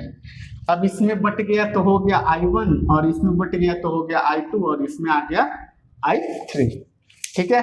तो I1 बच्चों कितना निकालेंगे, I1 इक्वल टू क्या होगा V/R1। V/R1 वोल्टेज उसमें भी सेम होगा जो अप्लाई हुआ है 12/5। कितना हो गया 5 दूनी 10 11 12 5 चौके 20 एम्पियर, ठीक है। वैसे ही I2 फाइंड कर लेंगे, I2 equal to V/R2। V equal to है 12 और ये है 10, तो 1.2 एम्पियर। वैसे ही I3 फाइंड कर लेंगे, तो I3 equal to V upon क्या हो जाएगा R3। V है 12 और ये है 30, ठीक है। तो ये देखो बच्चों 3 चौके 12 आ जाएगा 0.4 एम्पियर। तो यहाँ से क्या बच्चों, यहाँ पे क्या कंक्लूजन निकला कि अगर रेजिस्टेंस ज्यादा है तो उसमें करंट कम फ्लो हो रहा है। 30 ओम में करंट कम, इसमें करंट उससे ज्यादा, इसमें करंट सबसे ज्यादा, ठीक है। तो यहाँ पे बच्चों अगर इन तीनों को जोड़ेंगे ना 2.4 1.2 0.4 तो हमारा किसके इक्वल आएगा 4 एम्पियर के आएगा, ठीक है। तो ये रहा हमारा पैरेलल कॉम्बिनेशन पे क्वेश्चन, इसको प्रैक्टिस कर लेना, ठीक। और एक बच्चों बात और ध्यान देना, अगर हमारे पास दो रेसिस्टेंस है बच्चों, इसको बच्चों ध्यान देना, ठीक है, इसका R1 और इसका R2, अगर इसका कॉम्बिनेशन निकालना है पैरेलल कॉम्बिनेशन, तो R इक्विवेलेंट सीधा लिखना, दोनों का प्रोडक्ट अपॉन दोनों का सम, ये यूज करना, ठीक है। वैसे 1/R1 प्लस 1/R2 भी लिख सकते हो, बट जल्दी में अगर सॉल्व करना होगा तो इसको यूज करना, ठीक। तो यहाँ पे क्वेश्चन है, इसको प्रैक्टिस कर लेना और बुक के क्वेश्चन को सॉल्व करना, ठीक है। कॉम्बिनेशन ऑफ रेसिस्टेंस के बाद से बच्चों हम लोग समझते हैं heating effect of electric current and power, ठीक है बच्चों। तो देखो हमारे घर में बहुत सारे डिवाइस है, जैसे मान लो फ्रिज हो गया, फैन हो गया, आयरन हो गया, या पानी गर्म करने के लिए हम लोग इलेक्ट्रिक रॉड का भी यूज करते हैं। तो वहां पे जब भी बच्चों हम लोग किसी डिवाइस को यूज करते हैं या उसमें करंट फ्लो होता है, तो देखना एक तो वो वर्क करता है और दूसरा वो गर्म भी होता है। जैसे मान लो कि हम फैन में इलेक्ट्रिक करंट फ्लो करा दिए, ठीक है, तो वो कुछ एनर्जी इलेक्ट्रिक करंट का लेता है रोटेट करने में और कुछ एनर्जी हीट के फॉर्म में यूज होता है। फैन को टच करके देखा होगा कि वो गर्म भी हो जाता है, ठीक। कुछ ऐसे भी डिवाइस है बच्चों, जैसे मान लो ये हम लोग बल्ब जो जलाते हैं 100 वाट का, उसमें देखना लाइट भी निकलता है और साथ में ही उसका गर्म भी हो जाता है, मतलब उसमें से हीट भी प्रोड्यूस होता है, ठीक ठीक। तो उसी के बारे में हम लोग पढ़ेंगे। तो heating effect of electric current क्या होता है बच्चों, when current is passing through the conductor या resistance in electric circuit, heat is produce is known as heating effect of electric current. तो किसी रेसिस्टेंस या डिवाइस में जब हम लोग करंट पास करेंगे तो उसमें से हीट प्रोड्यूस होगा, उसी को हम लोग बोलेंगे heating effect of electric current. Simple बच्चों, मैं लेता हूं एक बल्ब, ओके, मान लो मैं बल्ब का एग्जांपल ले रहा हूं, ठीक। अब देखो बच्चों, यहाँ पे बल्ब जो है वो वोल्टेज V से कनेक्टेड है, ठीक है, वोल्टेज V से कनेक्टेड है। तो इस बल्ब के पास बच्चों अपना रेसिस्टेंस होगा, कुछ रेसिस्टेंस होगा ना, ओके। तो मान लो इसमें हमने V वोल्टेज बच्चों सप्लाई किया, ठीक है, तो इसमें करंट फ्लो होने लगा I और इसका रेसिस्टेंस मान लो R है। तो यहाँ पे दो तरह से एनर्जी बच्चों प्रोड्यूस होगा, एक तो लाइट एनर्जी में, ठीक है, लाइट एनर्जी, और एक दूसरा हीट के फॉर्म में, ठीक है। तो देखो बच्चों बेसिकली होता क्या है, अगर मान लो हम किसी कंडक्टर में पोटेंशियल V अप्लाई करते हैं, ठीक है, पोटेंशियल V अप्लाई करते हैं, तो पोटेंशियल V अप्लाई करने के बाद से इसमें बच्चों करंट I फ्लो होने लगता है और इसमें जो होते हैं वो क्या होते हैं, चार्जेस होते हैं। तो मान लो इसमें जो चार्जेस है वो Q है, तो ये बैटरी जो है वो इन चार्ज को फ्लो कराने के लिए वर्क करने लगा, ठीक है, इन चार्जेस को फ्लो कराने के लिए वर्क करने लगा। और यहाँ पे हम लोग जानते हैं I इक्वल टू क्या होता है बच्चों, Q/T। तो यहाँ पे जो बैटरी ने वर्क किया है बच्चों, वही वर्क या वही एनर्जी हीट फॉर्म में रिलीज होगा, उसको बोलेंगे हीटिंग इफेक्ट। लाइट फॉर्म में भी रिलीज होगा, ठीक। तो जो वर्क होगा किसके कारण, पोटेंशियल V के कारण, तो V इक्वल टू क्या जानते हैं बच्चों, V इक्वल टू मैंने पढ़ाया है W/Q, W/Q। तो यहाँ पे जो वर्क होगा बैटरी के कारण वो हो जाएगा Q/V। क्या हो जाएगा बच्चों, Q/V। ये आ गया वर्क, ठीक। अब Q की जगह क्या बच्चों लिख लेंगे, यहाँ पे देखो Q की जगह लिख लेंगे I/T, Q की जगह लिख लेंगे I/T।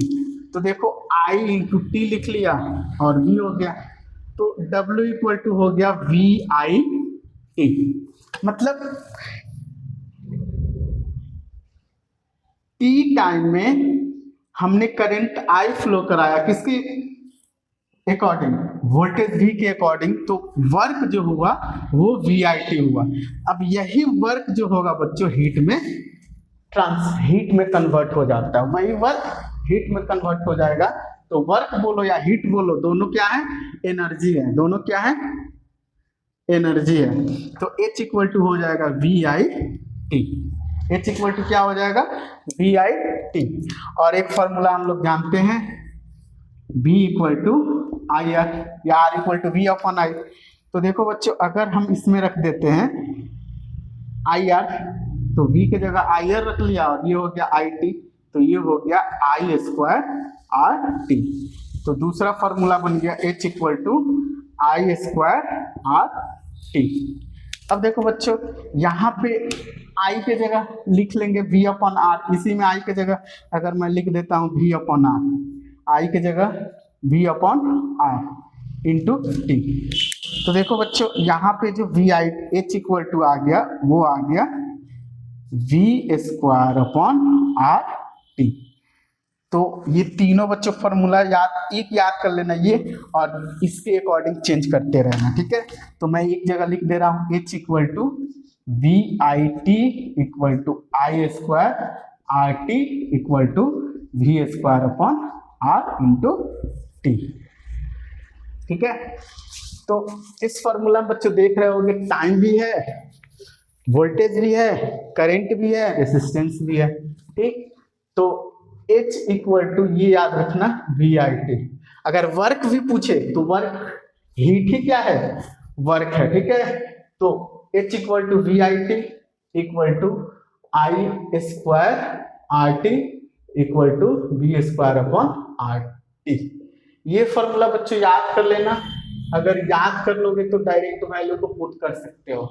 अगर बच्चों वोल्टेज करंट दिया है तो ये फॉर्मूला याद करना, H equal to VIT use करना, और IR दिया है तो H equal to I square RT use करना, और VR दिया है तो H equal to V square upon R use करना, ठीक है। तो इन चारों वेरिएबल में से 4 वेरिएबल है, ठीक है, वोल्टेज, करंट, रेसिस्टेंस और टाइम। इन सब में से कोई ये देगा 3 तो H पूछेगा, ये 2 देगा तो भी H पूछेगा, ठीक है। तो क्वेश्चन के अकॉर्डिंग बोलेगा, उसके अकॉर्डिंग फॉर्मूला को यूज करके उसको फाइंड कर लेना, ठीक। नेक्स्ट आते हैं बच्चों इलेक्ट्रिक पावर। इलेक्ट्रिक पावर, तो देखो बच्चों, इलेक्ट्रिक पावर क्या होता है, the rate of doing work is known as power. मतलब यूनिट टाइम में जो वर्क होता है, यूनिट टाइम में जो वर्क होता है वही होता है power. Power equal to W upon T, और वर्क ही क्या है, हीट एनर्जी है, तो इसको हम लोग लिख सकते हैं H अपॉन T। तो हम लोग जानते क्या है बच्चों, हम लोग जानते हैं P equal to H upon T, और H इक्वल टू हम जानते हैं VIT equal to I square RT equal to V square upon RT। इसमें भी T से डिवाइड कर दो, इसमें भी T से डिवाइड कर दो, इसमें भी T से डिवाइड कर दो, तो TT क्या हो जाएगा, खत्म।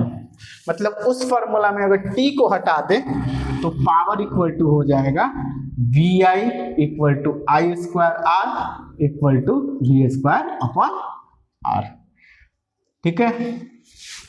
एक और चीज बच्चों, हीट का जो यूनिट लोगे, यूनिट SI यूनिट, हीट जो होता है वो वर्क होता है, और वर्क का यूनिट मैंने बताया है जूल।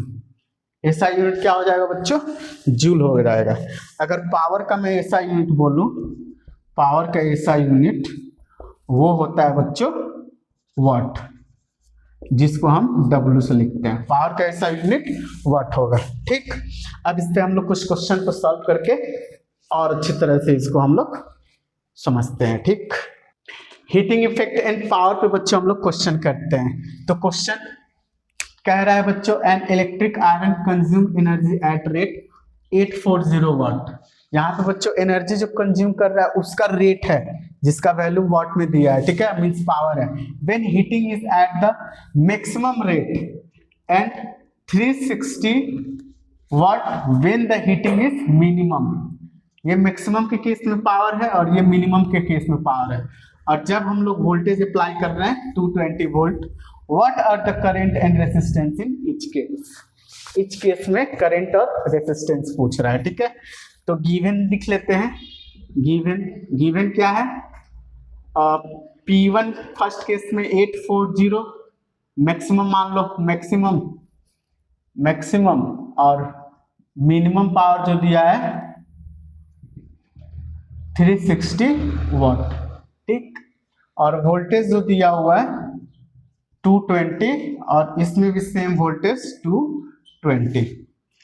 तो P इक्वल टू बच्चों हम लोग जानते हैं P इक्वल टू VI, तो I इक्वल टू क्या हो जाएगा P अपॉन V। P के जगह लिख लेंगे 840 अपॉन वोल्टेज के जगह 220। तो इसको हम लोग कैलकुलेट करेंगे बच्चों, तो आएगा कितना 3.118 कितना है वैल्यू 82। इसका जो वैल्यू आएगा बच्चों 3.82 एम्पियर। वैसे इसका हम लोग निकाल लेंगे, आई मिनिमम हो जाएगा 360 अपॉन 220। इसको कैलकुलेट करके लिख लेना खुद से, ठीक है।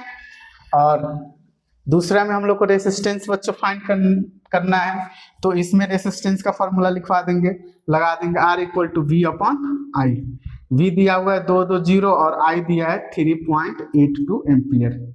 इसको भी कैलकुलेट कर लेना, SW में मैं दे रहा हूँ, और इसको भी, ठीक। Next 100 joule of heat is produce each second in 4 ohm resistance. Find the potential difference across the resistors, ठीक। यहाँ पे दिया है बच्चों, गिवन जो है वो एनर्जी हीट दिया है 100 जूल और रेसिस्टेंस दिया है R इक्वल टू 4 ओम, ठीक। पूछ क्या रहा है, find the potential difference V। तो कौन सा फॉर्मूला यूज करेंगे, R और V का रिलेशन कौन है, R अपॉन V का रिलेशन ये है, ठीक। तो यहाँ पे H इक्वल टू लिख लेंगे V square upon R into T। Time कितना दिया है, 1 सेकेंड, टाइम दिया है बच्चों 1 सेकेंड, ठीक। तो V स्क्वायर क्या हो जाएगा, V square equal to H into R upon T। H कितना है 100 इंटू R कितना है 4 अपॉन 1, कितना हो जाएगा 400 वोल्ट, ठीक है। यहाँ पे जो वोल्टेज आएगा वो 400 वोल्ट आएगा। क्वेश्चन नंबर लास्ट बच्चों दिया है, an electric bulb is connected to voltage 220 volt generator, the current is 0.50 ampere, what is the power. तो गिवन बच्चों क्या है, यहाँ पे वोल्टेज दिया हुआ है 220 वोल्ट और I दिया हुआ है 0.5 एम्पियर। तो पावर पूछ रहा है, power equal to V use कर दो, V के जगह 220 इंटू 0.5, 0 0 11 110 वाट। तो पावर कितना आ गया 110 वाट, ठीक है। तो ये रहा क्लास 10th का एक ही लेक्चर में पूरा चैप्टर, ठीक है, शुरू से लेके अंतिम तक। मिलते हैं हम लोग नेक्स्ट लेक्चर में, वो भी हमारा लेक्चर 1 वीडियो में ही कंप्लीट रहेगा।